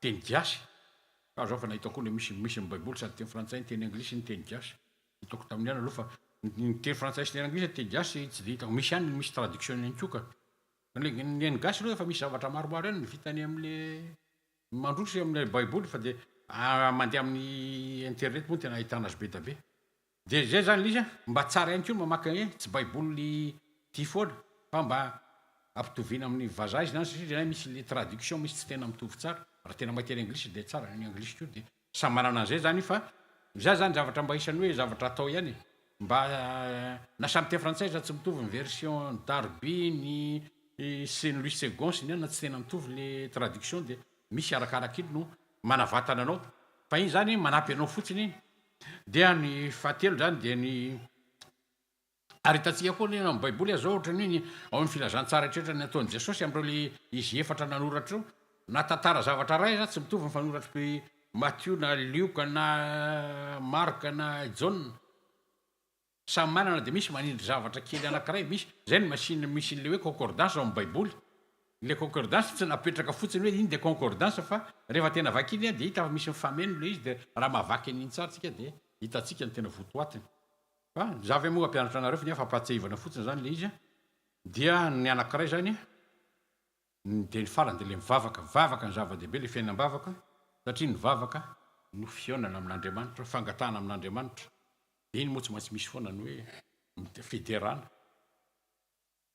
de misy ny fifonana satria tsy isy marina tsika ny anankiray dia misaotra azy manaiky azy amin'ny zavatra rehetra zay no ngambana ataoko hoe azo fitinina le amin'ny isaky ny taom-baovao io io Deutéronomie io no hitako mba teny ohatran'ny efa nivangin'ny tompo amika dia io ny zavatra rehetrrehetra zany hoe mandinika isika ny zavatra zay nataontsika araka ny soratra masina tamin'ny tondasy iny dia mba maka kosa tsika fa pepetra ndray hoe amin'ity taony ity zany hitako fa mba misy anana kely koa dia zao dia zao ndray mba ataoko io mako ataoko foana fa nitresahako tamin'ny lanto moa zany le taloha dia zay le miangona tambola tamin'ny FPMA tamin'izao fotoatra zany dia namana ihany izy pastera ihany koa izy zao lehibe ny tao amin'ny FPMA dia isaky nisy ataomana isaky ny taona vaovao isaky midany dia zao ny lesoka zao ny lesoka zao ny lesoka fa averina impolo raha dimy taona zany eny taona lesoka voalohany mbola miverina amin'ny lesoka faharoa miverina amin'ny lesoka fahatelo tokony eritrerititsika ny asa ve tsika fiangonana sa tsy ny asa zay zany izy fantatra hoe rehefa soratana ity ny lesoka tamin'ry dia mba tsy iverena intsony na ena le era zay zany izy ny afahantsika mandroso ara-panahy fa mahafinaritra le mitanisa hoe ty ny lesoka fa raha tena tsy mahaka ny fanafodina na manao ny maka n'le résolution anaovana azy dia manjary matiatoka fotsiny fotrany falifaly fotsiny tsika dia ny tompo nefa araka ny teny to ho adininy tompo amintsika satria nomeny mission daholo tsika tsirairay avy inona no nataonao ahako inona nataon'ny tompo inona nataonao ahako ny farany inona vita ve ny asa nampianaovika anao aniny tsy maintsy eritreretintsika dia ny tompo no anafy herentsika anana finoana anana fanantenana anana faharetana anana fitiavana zany ny zavatra angatahana mbola arivavaka isika dia misaotra anao zay ry Jesosy Kristy tomponay eo fa niteny taminay ianao tamin'ny alalan'ny fanahinao masina ary misaotra anao koa zay Andriamanitra ray satria ianao ny tompony zavatra rehetra raha tsy teo anao tsy nisy rehetra zao ianao no naniraka ny zanako lahatokana ho tonga tetỳ tany amonjy anay ary mbola naniraka ny fanahy masina hiaraka ionona aminay fantatray fa lehibe dia lehibe ny fitiavanao ary didy mpitiavana napetraka ao tompo tsy tanteraka daholo ny asa nampanaovinao anay kanefa dia mifona aminao zay amin'ny tsy fantanterahana ary mbola mangataka ny fanahinao masina ankehitriny amin'izao taona vaovao zao ampatsiahy anay ny zavatra tsy vitanay ary anampy anay indrindra anatanterahana an'izany dia apetraka aminao zao taona vaovao zao tompo ahafahanay mandroso bebe kokoa amin'ny fanomponanao dia ny voninahitra ny tera ny laza ary ny fisaorana tolotra ianao ry Andriamanitra ray zanaka ary fanahy masina anao zay hatramin'ny taloha indrindra koa mandrakizay ary ho anay kosa ny fitiavanao ny famindraponao ny famelan-keloka ao ny fiadananao dia mitahia ny tsirairay avy aminay na eto amin'ity sahan'ny fifoazam-politobo lehibe manolotrony aty ampitan-dranomasina manontolo na ny Madagasikara namanay zay eo na tsy eo dia ampizarana ny fahasoavanao dia ianao no angatahana tompo amangy azy any amin'ny toerana ka haingany ho taona feny fifaliana sy fiadanana no omenao anay dia ekenay tompo sy isoranay mielozy omenao anay zany ny sitraponao tompo satria mahasoa anay avokoa zay zavatra omenao dia amin'ny anaranao Jesosy Kristy tompo avy any Nazareta no ametrahanay izany vavaka izany amen.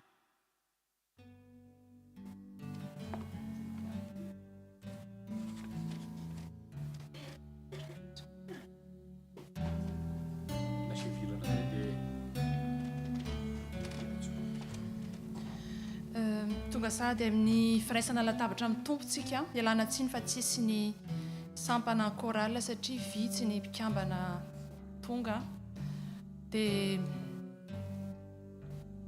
akasiana hira anankiray veto antao ela iomanan'ny ray aman-dreny zafatompo.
Jesosy Kristy tompo no manasa anao iray latabatra aminy sakafo efa nomaniny manokana ho anao ity noho ny fitiavany anao. Ka nombana ny fo ny fanahintsika isika fa iona amin'ny tompo satria izy mihitsy no miantso antsika. Dia hifantoka amin'Andriamanitra ny saintsika sy ny fanahintsika fa Jesosy Kristy no ho raisina. Dia mbola mila miomana tsara isika mihoatra noho ny fanasana izao tontolo izao satria ny fandraisana ny fanasan'ny tompo dia tsotra nefa masina indrindra satria mampiditra anao ao amin'Andriamanitra ka iona amin'ny olon'ny Andriamanitra mivantana. Koa asan-drato ny foa mampanahy itsika ho any amin'ny tompo fa hiatrika ny voninahitra Andriamanitra itsika. Fa alohan'izany dia ataontsika ny hira 254 ao amin'ny FFBM efa mahazatra antsika ihany.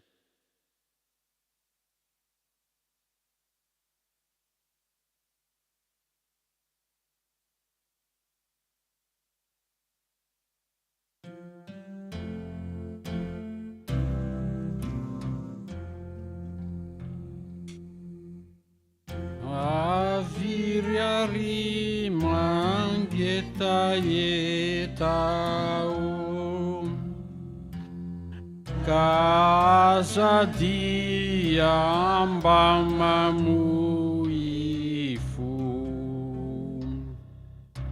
aindrony sy rano velona izay omena mba melona anao mantra sy variana izanakondry verilabana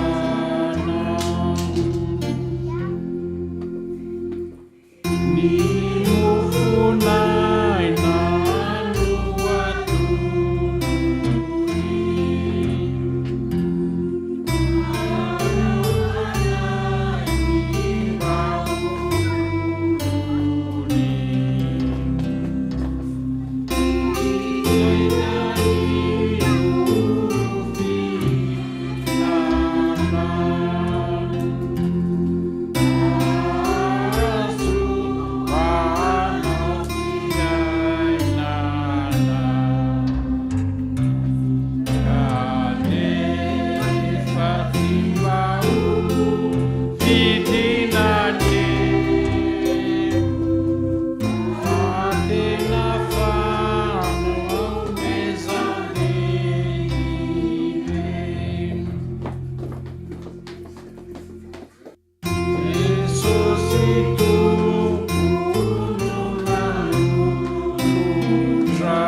ary vavaka isika misaotra anao Andriamanitra satria fotoana efa nomaninao zao tratran'izao fotoana zao zay tratran'izao fotoam-baovao zao zay satria zany ny sitraponao ny famindramponao efa nomaninao zany tompo anay tombony lehibe ho anay zany ka tsy hainay tsy hisaotran'izany tompo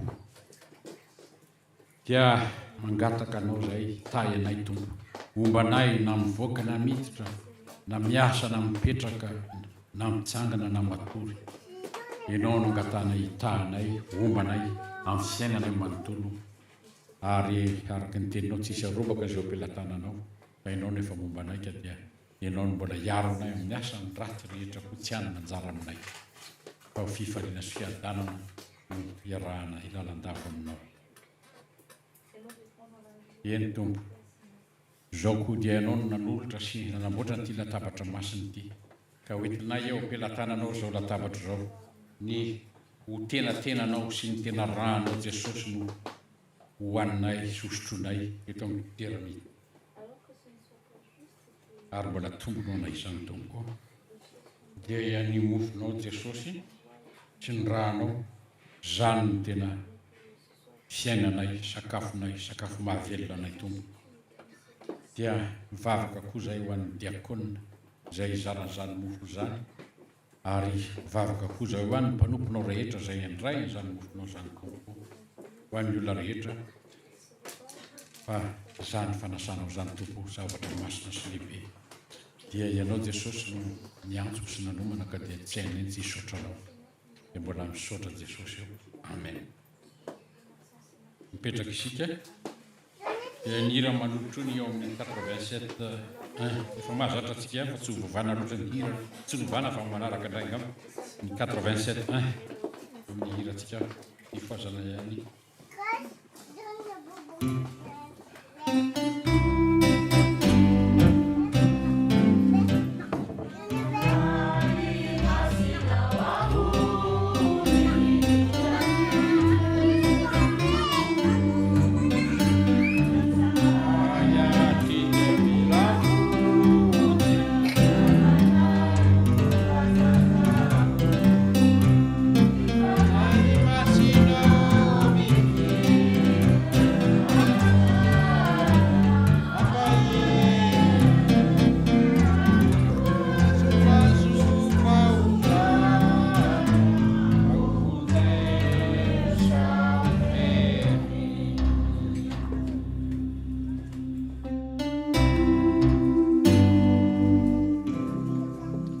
Toy izao ny tenin'Andriamanitra anorenana izao sankramenta masina izao. Fa hoy Jesosy taminy, lazaiko aminareo marina dia marina tokoa, raha tsy mihinana ny nofony zanak'olona sy misotro ny rany ianareo dia tsy manana fiainana ao aminareo. Izay mihinana ny nofoko sy misotro ny rahako no manana fiainana mandrakizay ary izao anangana azy amin'ny andro farany. Fa ny nofoko no tena fihinana ary ny rahako no tena fisotro. Izay mihinana ny nofoko sy misotro ny rahako no mitoetra ao amiko ary izao kosa ho ao aminy ary tahaka na ny rahany ray velonay ary izao koa velona ao amin'ny ray. Dia tahaka izany koa izay mihinana no velona amiko. Ity ny mofo izay nidina avy any an-danitra, tsy tahaka ny razana izay nidina nihinana nefa maty ihany, fa izay mihinana ity mofo ity dia ho velona mandrakizay. Anamasina ny mofo sy ny divay isika.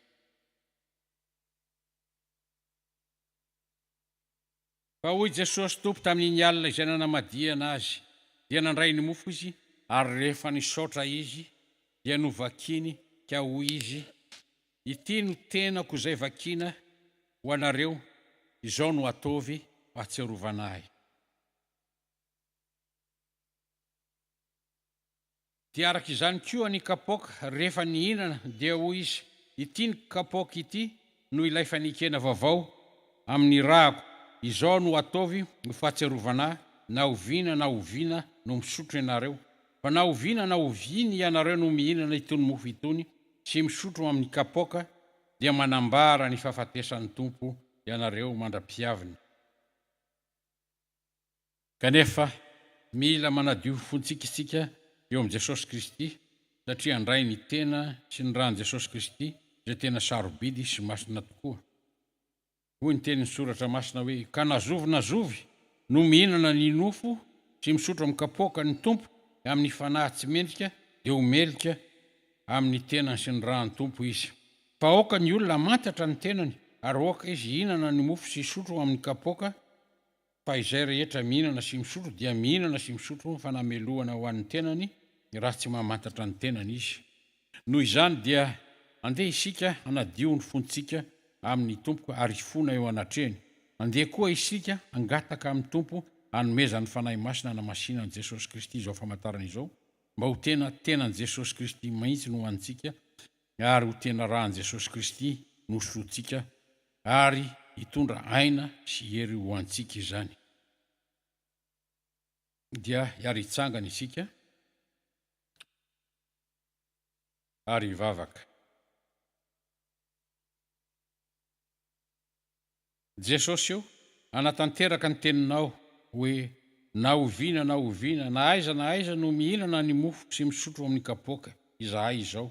Koa mangataka aminao izay Jesosy io, tanterao eto le teninao manao hoe mankanesa ty amiko ianareo rehetra izay miasa fatratra sy mavesatretana, fa izao no hanome anareo fitsarana.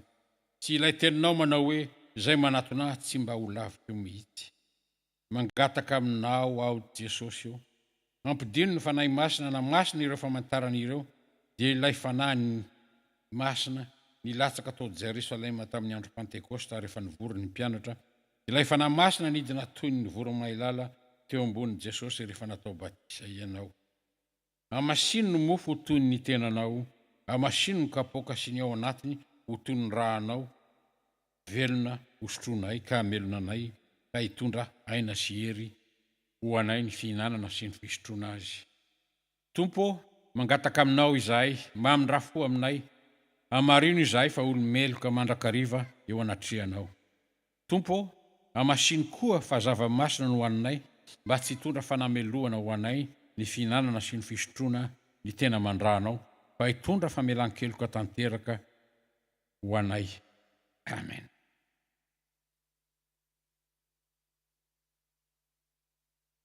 Satria iray ny mofo, iray ny kapoaka, dia tena iray, ainy iray ny fanahy, iray izay mihinana sy misotro amin'ny kapoaka iray eo amin'ny latabatra. Fa isika rehetra dia samy mandray sy mihinana izany avokoa. Hoy ny Tompo, andeha fa efa voaveotra izao ny fanasana. Mipetraka isika. Didy vaovao no omeko anareo, dia ny mba hifankatiavanareo, ho tahaka ny tiavako anareo, mba hifankatiavanareo. Dia ny hira manolotro ny 113 izy teo. 113 no ataontsika ny indriny voalohany. Eo mpizarana ny kapoaka.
mandrapa ataontsika ny hira 107 voaloha ao amin'ny FFPM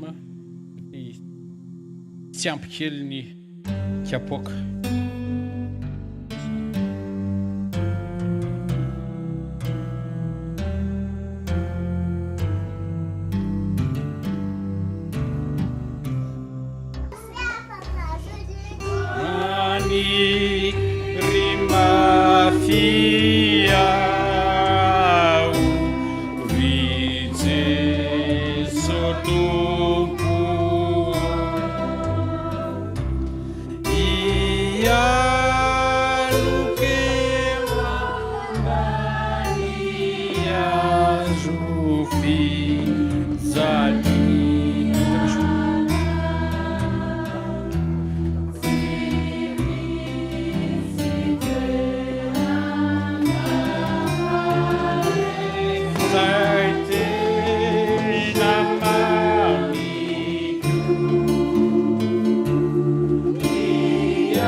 Hoy ny tompo rehefa avy nisotra izy, raiso, ano ity no tenako, izao no ataovy fahatsiarovanahy, na oviana no mihinana ianareo ka mieritrereta.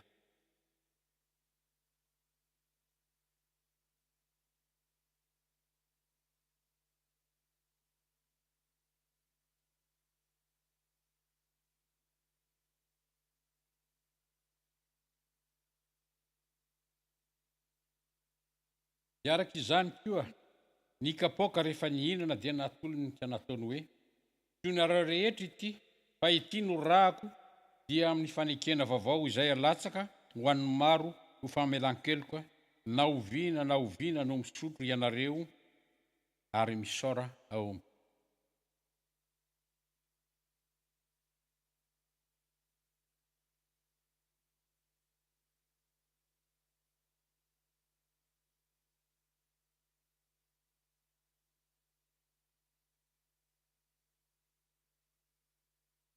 Hira amin'ny FFPM 109 ny andininy voalohany ihany koa ataontsika sorana mampieritreritra antsika ihany koa. 109 nafoy ny aiko aho, anavotako anao ka nalatsako ny rahako, nisoloako anao, ny aiko no nomeko anao ry mpanota very, ary aiza izay nafoinao ry mba ho ahy.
Fa toy izao no nitiavan'Andriamanitra izao tontolo izao, nomeny ny zanany lahy tokana mba tsy ho very izay rehetra mino azy fa hanana fiainana mandrakizay.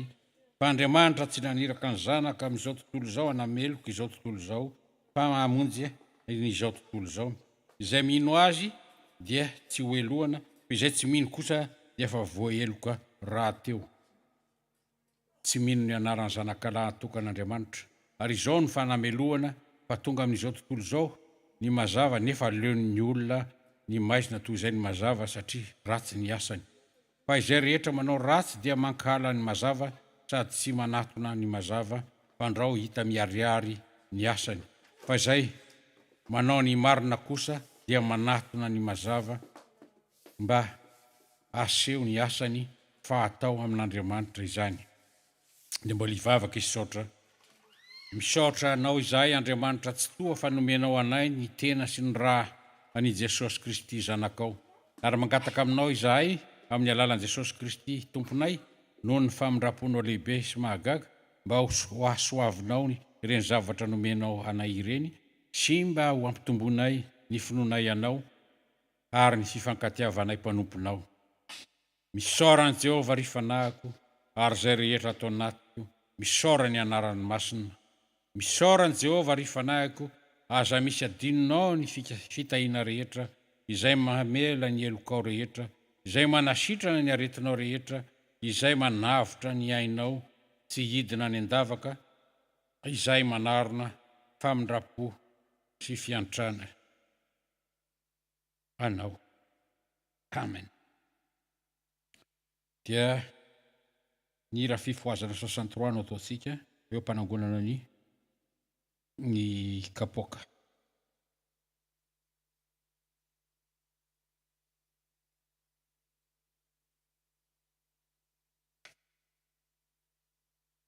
Inona reno atakaloko any Jesosy izay mpisoloko.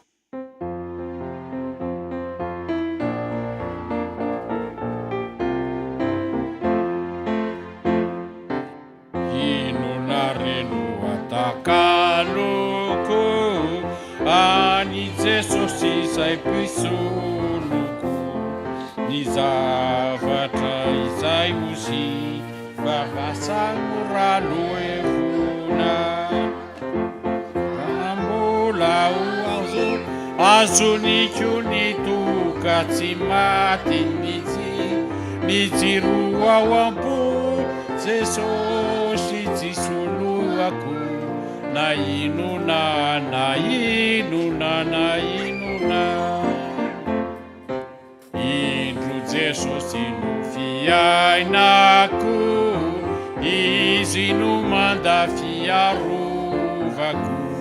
Izaho efa matine fa novelominy indraika.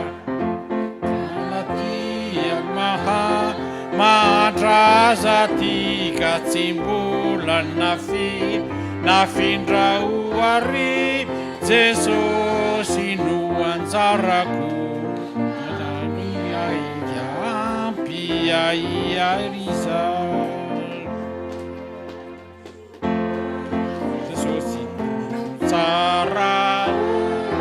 aza mamela ny fanahiko. Isaraka minao fata no aompanompona. Mba velomy ny fitiavako katoano ny fayandehanako mba hanarako ny lalana iareako.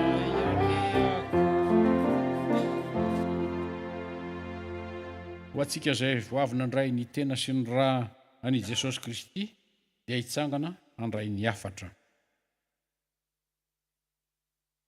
Jesosy Kristy tompontsika izay voaomby teo amin'ny hazo fijaliana ka nitsangana tamin'ny maty no efa nanome anareo ny tenany sy ny rahany na navotany anareo tamin'ny fahotana rehetra. Izy koa anie no ampahery sy hiaro anareo amin'ny finoana marina ho fiainana mandrakizay.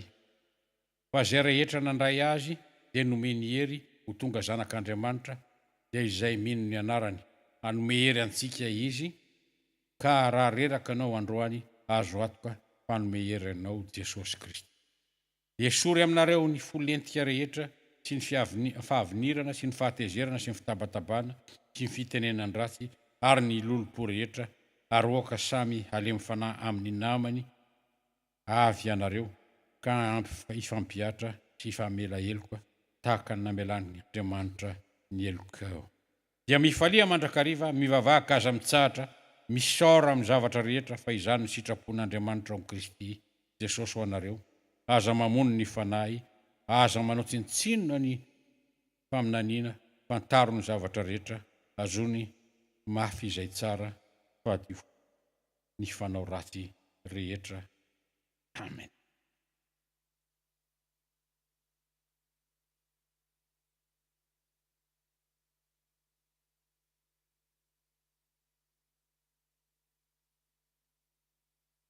Tabatra taminy dia tonga amin'ny fotoanan'ny filasan-draharaha dia angatahana ny tompon'andraikitra.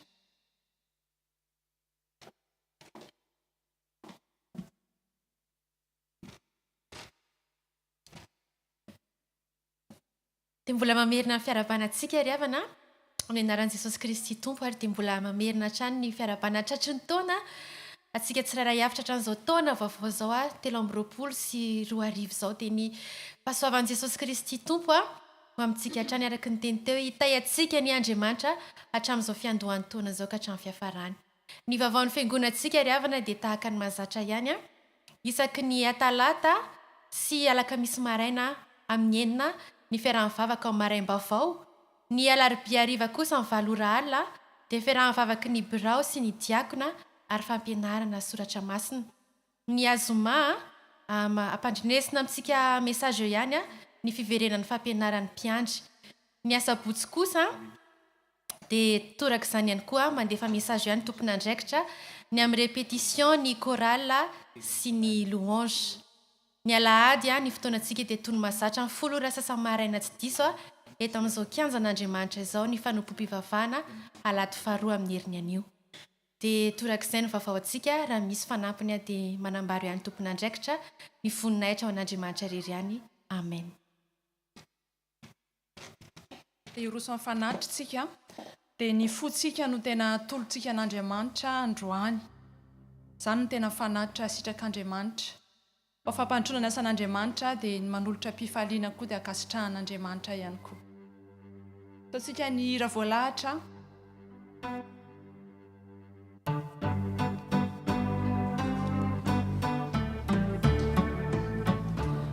Rehefa vita ny fitatazana rakitra dia ajanona ny hira saotra toa.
antsika ihany ny hira mifirana fanampin'ny faharoany andiny voalohany ihany anolorantsika ny rakitra.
Tonga sady amin'ny famaranana ny fotoantsika riavana dia anao ny hira famaranantsika ataontsika ny andiny anaky efatra ilay izy ataontsika ny andiny roa alohan'ny tsodrano dia rehefa vita ny tsodrano dia ataontsika ny andiny anakiroa farany.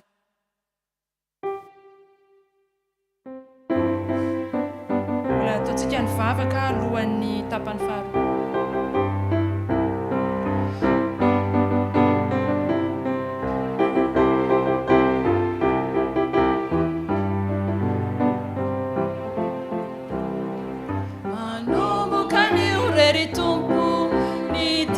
Fitiavako anao anaraka anao sy anompo anio sy ho mandraky izay tantano izay fa tantora mitady anary ny soa na isan'andro na isan'ora tanano anao toko na isan'andro na isan'ora tantano anao toko faharoa. Batazano olovako mandraky izay tario izay sy tantano anio sy ho mandraky izay tantano izay fa tanora mitady aniry ny soa na isan'andro na isan'ora tantano anao toko ka na isan'andro na isan'ora tantano anao toko. Vavaka trano isika metraka indray ny herinandro sy ny momba antsika rehetra am-pelantanan'Andriamanitra. Saotra ray amin'ny anaran'i Jesosy fa totosany fotoana rehetra teto amin'ny fanatrehanao. Saotra anao izay Jesosy fa ahintsinao isan'andro amin'ny teninao izay misaotra ny amin'ny teny fiainana izay nafafinao taminay indray androany. Nampatsiahanay ianao Jesosy fa mila misaintsaina ny teninao izay mba hitandremanay araka ny tianao, mba tonga anay ho ambinina amin'ny zavatra rehetra, tonga anay ahintsy ny lalakalehanay. Teny taminay koa ianao Jesosy fa masonao dia mitsinjo anay mandrakariva. Fampanantenana lehibe zany Jesosy ary tena faly ny fonay. Feno ny fifalianay androany Jesosy. Enina lavara ny fotoana Jesosy dia tena hoe faly izay. Feno ny fanahinay, voky ny fanahinay. Ary ankehitriny Jesosy dia mbola manavao indray izay ny fanoloran-tenanay Jesosy araky ny hiranay teo. Tena hoe ity indray ny fonay, ny sainay, ny fanahinay, ny fieritreretanay Jesosy. Ampitohero amin'ny sitraponao sy ny teninao. Androany ara Jesosy tena hoe oka fanay masonao irehitra ty anatinay mandrakariva mba tsy ho ritra ny diloilonay Jesosy. Oka Jesosy ho feno mandrakariva ny solika ty anatinay. Mba ho feno solika ny fanaovan-jiro Jesosy. oka tsy ho very izahay any aparany any Jesosy amin'ny tsy fampiny fahalalana ny teninao Jesosy malala satria ny teninao ihany no miazona anay ny teninao no miazona ny zavatra rehetra teninao ilay teny fanasy teny fiainana oka Jesosy tena hoe hitoetra ty anatin'ny fonay ny fisianao amin'ny alalan'ny teninao Jesosy malala araka ny teninay teo hoe ianao sy ny teninao dia iray ihany meo fo endry arazay Jesosy ameo fo endry zay fo mahay manaiky ny teninao fo mahay manaiky esan'ny teninao fo manaiky fanefena fo matoky Jesosy fo manaiky fanitsiana fo tena hoe mahazaka teny tsy misy kilema fo mino mandray mankatoy ny teninao sy ny didinao apio arazay Jesosy tena anana fifehezan-tena anana fanetretena anana fandavan-tena anana fahononan-tena ny vokatry ny fanahy rehetra Jesosy tena ahafahanay tena hoe mandatsaka pohany zany teninao zany ka hitondra vokatra eo amin'ny fiainanay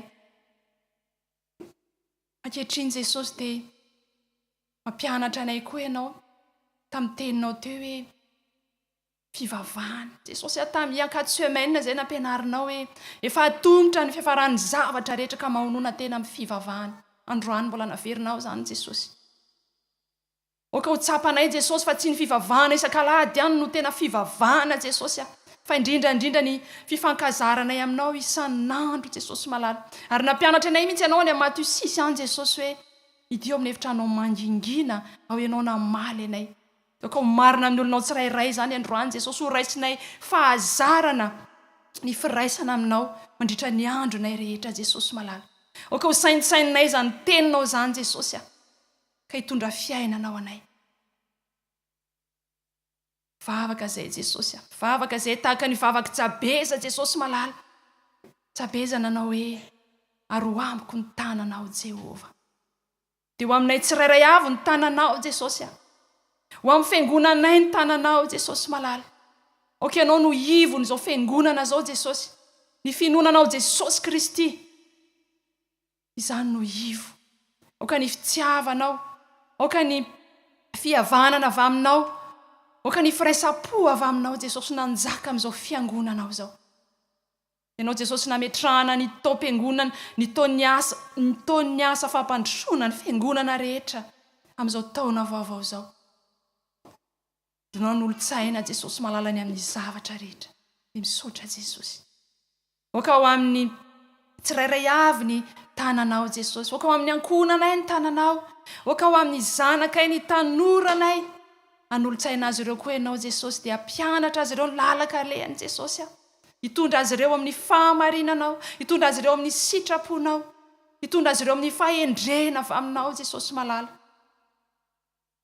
tokantranonay koa Jesosy dia oka eo aminao eo amin'ny tananao Jesosy malala ny asa fivelomanay tsirairay avy dia amin'ny asanay iny Jesosy ny tananao io koa Jesosy ny firenenay Madagasikara ho amin'ny Madagasikara ny tananao Jesosy ary ny masonao dia hitsinjo azy araka ny teninao teo hitsinjo amin'ny Madagasikara ny masonao Jesosy ka ampifony vahoaka malagasy rehetra ianao hikasika anendry ny loharam-pahatrahana rehetra ianao Jesosy malala mankasitraka anao zay Jesosy tamin'ny efa nataonao sy ny ataonao androany ary ny mbola ho ataonao amin'ny firenenay malagasy zao firenena mandray anay zao koa Jesosy dia ho amin'ny la France Suisse mandidina nge Jesosy ny tananao Jesosy ho amin'izao tontolo zao mihitsy any ny tananao Jesosy satria araka ny teninao fa tsy misy maharombaka zay ao tananao dia mankasitraka Jesosy vavaka koa zay Jesosy ho an'ny marary Jesosy tenao Jesosy miteny hoe zay miantso ny anaranao no vonjena dia mihika mafy zay Jesosy ho an'ny marary rehetra na ara-nofo na ara-panahy Jesosy malala mitsinjovy any an-danitra ianao Jesosy mijery ny marary rehetra oka ianao Jesosy hiantoka ny marary rehetra Jesosy malala ianao anaisotra ny rofo rehetra hiantanay aminao mihitsy Jesosy indrindra ny rofo ara-panahy Jesosy angatahana fanasitranana manokana avy aminao tena hoe ninina geja ara-panahy mahazo anay tsirairay avy Jesosy tenao anafaka satria raha inao zanaka no manafaka dia ho afaka izahay, raha inao manasitrana dia ho sitrana izanay, raha inao mamonjy dia ho voavonjy izahay. Misaotra Jesosy. Mametraka sady koa Jesosy ny semaine anay izay hitsahanay manomboka ara-pitso manomboka androany Jesosy dia tena hoe apetraka feno am-pelantananao. Ka Jesosy ho semaine isaintsainanay ny teninao, anarahanay ny didinao, hitandremanay ny didinao Jesosy malala, ka ny teninao mba ho tonga fiainana ery fanantenana ho anay tsirairay avy. Mametraka an'izao taona vaovao 3 zao eo an-tananao koa zahay Jesosy. Ianao ilay mampahana tenanay hoe tsy hisy olona ajanona eo alohanay Jesosy mandritry ny andro mpiainanay rehetra. Fa tahaka nombanao Mosesy dia tahaka izany nombanao anay ary tsy andaona foy anay ianao. Misaotra Jesosy. Misaotra fa velan'ny fanantenanay Jesosy ary tsy anatahotra izay fa mipasahinanao makivakiana indray ny taona vaovao 3 na inona mety hiseho na inona hiantra Jesosy dia vonina izay. Vonina izay na amin'ny asa ara-nofo na amin'ny asa ara-panahy. Ho irahanao, ampiasainao, ho fahazavana amin'ny manodidina anay rehetra. Ankehitriny ara Jesosy dia tena hoe ianao ny asa amin'ny tsirairay avy. Ianao no hifeny zavatra rehetra amin'ny fiainany tsirairay avy ary mifankasitrahanao aminay tsirairay avy. Ny dera, ny laza, ny voninahitra dia ho anao ilay tompony hery sy fahefana, fanjakana sy fanapahana, ny fahalalana sy fahendrena hatry ny taloha indrindra ka ho mandrakizay. Amen. Dia toizantsika ny hira rehefa vita ny tsodrano. Misaotra tompo. Amen.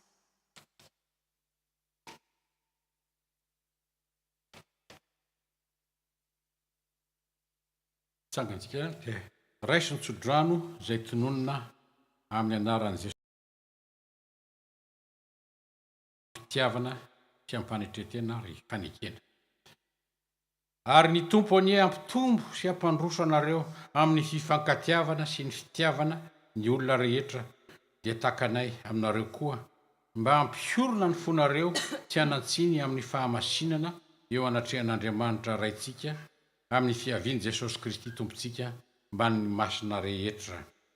Dia ho fafazako rano madio ianareo ka adio ny mba ho afaka amin'ny falotonareo rehetra sy ny sampinareo rehetra no anadiovako anareo ary omeko fo vaovao ianareo ary fanahy vaovao no ataoko ao anatinareo ary hoe soriko eo amin'ny nofonareo ny fo vato ka omeko fo nofo ianareo ary ny fanahiko no ataoko ao anatinareo ka atongavanareo andeha araka ny lalako sy tandrana ny fitsipiko ka anaraka ianareo. Hitay anareo ane Jehova ka hiaro anareo, amirapiratra ny tavany aminareo ane Jehova ka mindra fo aminareo, ananatra ny tavany aminareo ane Jehova ka hanome anareo fiadanana. Amen.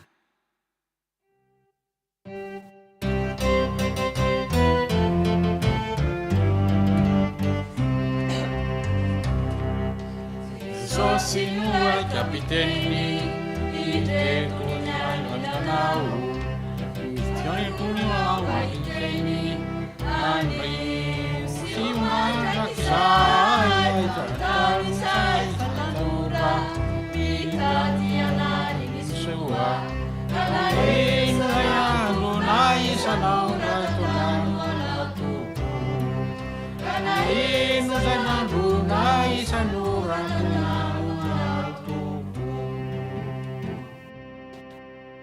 Iaranonona ny vavaka mamina ampianarin'ny tompo isika.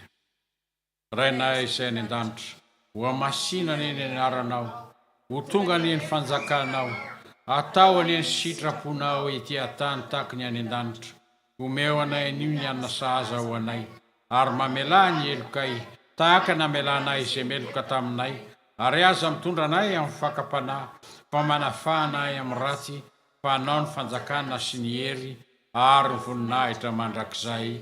Amen. Dia mandihana amin'ny fiadanan'ny tompo dia bonane daholy tsika rehetra. Dia mampitondra koa ny fiarabana moa ny Ramatoavaty tsy feza mbola sahirana misy le neveu avy any Canada koa tonga any trano zao dia tsy maintsy janona koa izy fa dia ny tompo no hipetraka hitoetra ao amin'ny fonareo anatinareo sy amin'ny tokantranonareo kely sy ny fianakaviana rehetra indrindra amin'ity fiangonana ity dia mahereza tompoko.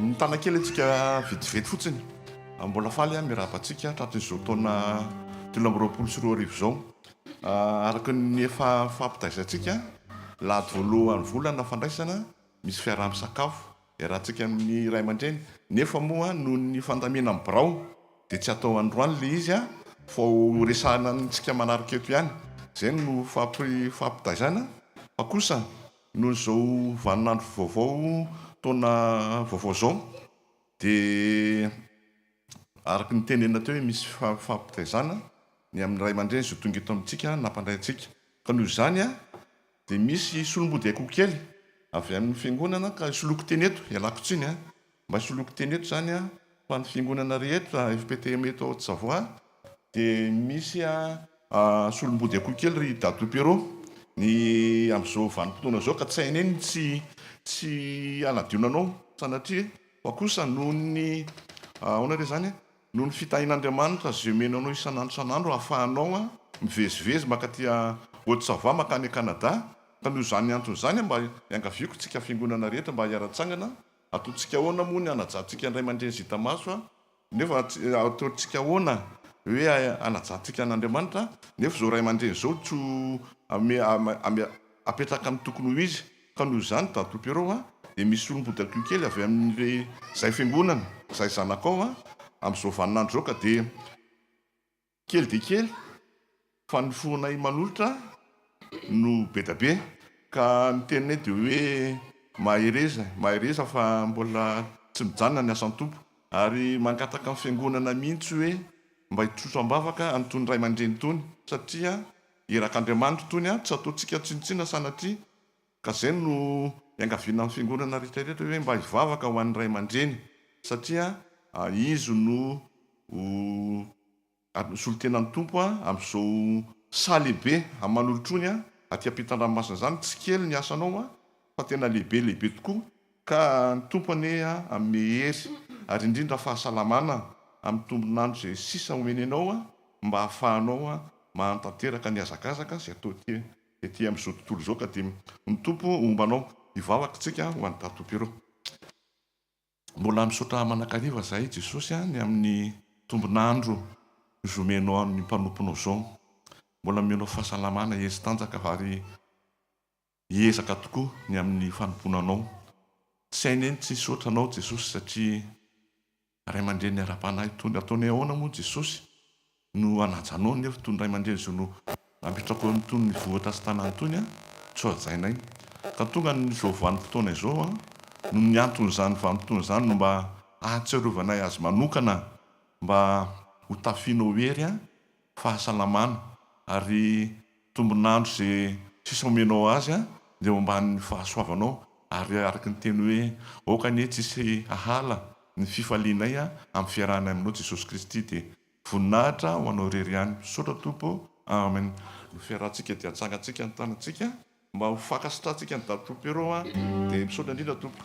Aloto ka party valina fa maky ody no. Maky ody. Za koa mbola tsy maintsy andeha 4 heures rehefa hariva fa tsy amin'ity tsy tafajana fa tsy miverina araka lena zako teo fa dia misaotra makasitraka makatelina fa na dia tsy nanome azany ianareo rahatra fa asan'Andriamanitra izy ity. Ary zay moa no mahasamy hafa antsika amin'ny hoe fiangonam-pifoazana tsy mba misy pastera maty ihany tsika tsy mba manao hoe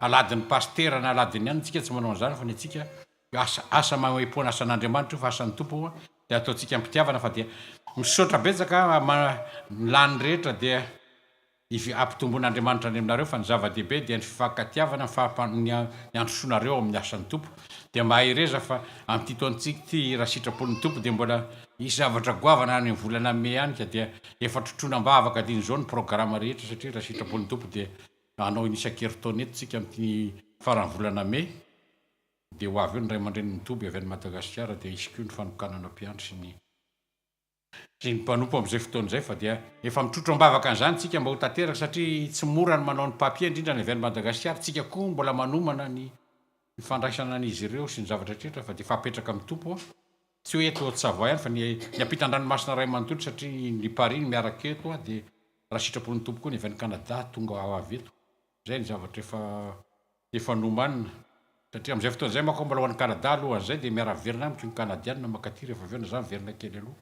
Zay fa ny asan'ny tompo fa ny azo moa no loloavina fa ny antsika sakelena natao anyariana fa dia ny fahasalamana no zava-dehibe anankiray fi fifankatiavana dia ny fitahian'ny tompo fa dia mbola miverina miarabana rehetrarehetra tompo tratran'ity taona ity dia ho taona zina taona hitondra fahasoavana sy fifaliana sy fiadanana amintsika rehetra ary fahasalamana dia ny tompo momba antsika tsirairay avy soatra tompoko dia mivoninahitra ho an'Andriamanitra rery ihany. Zatra dia kopakopaka.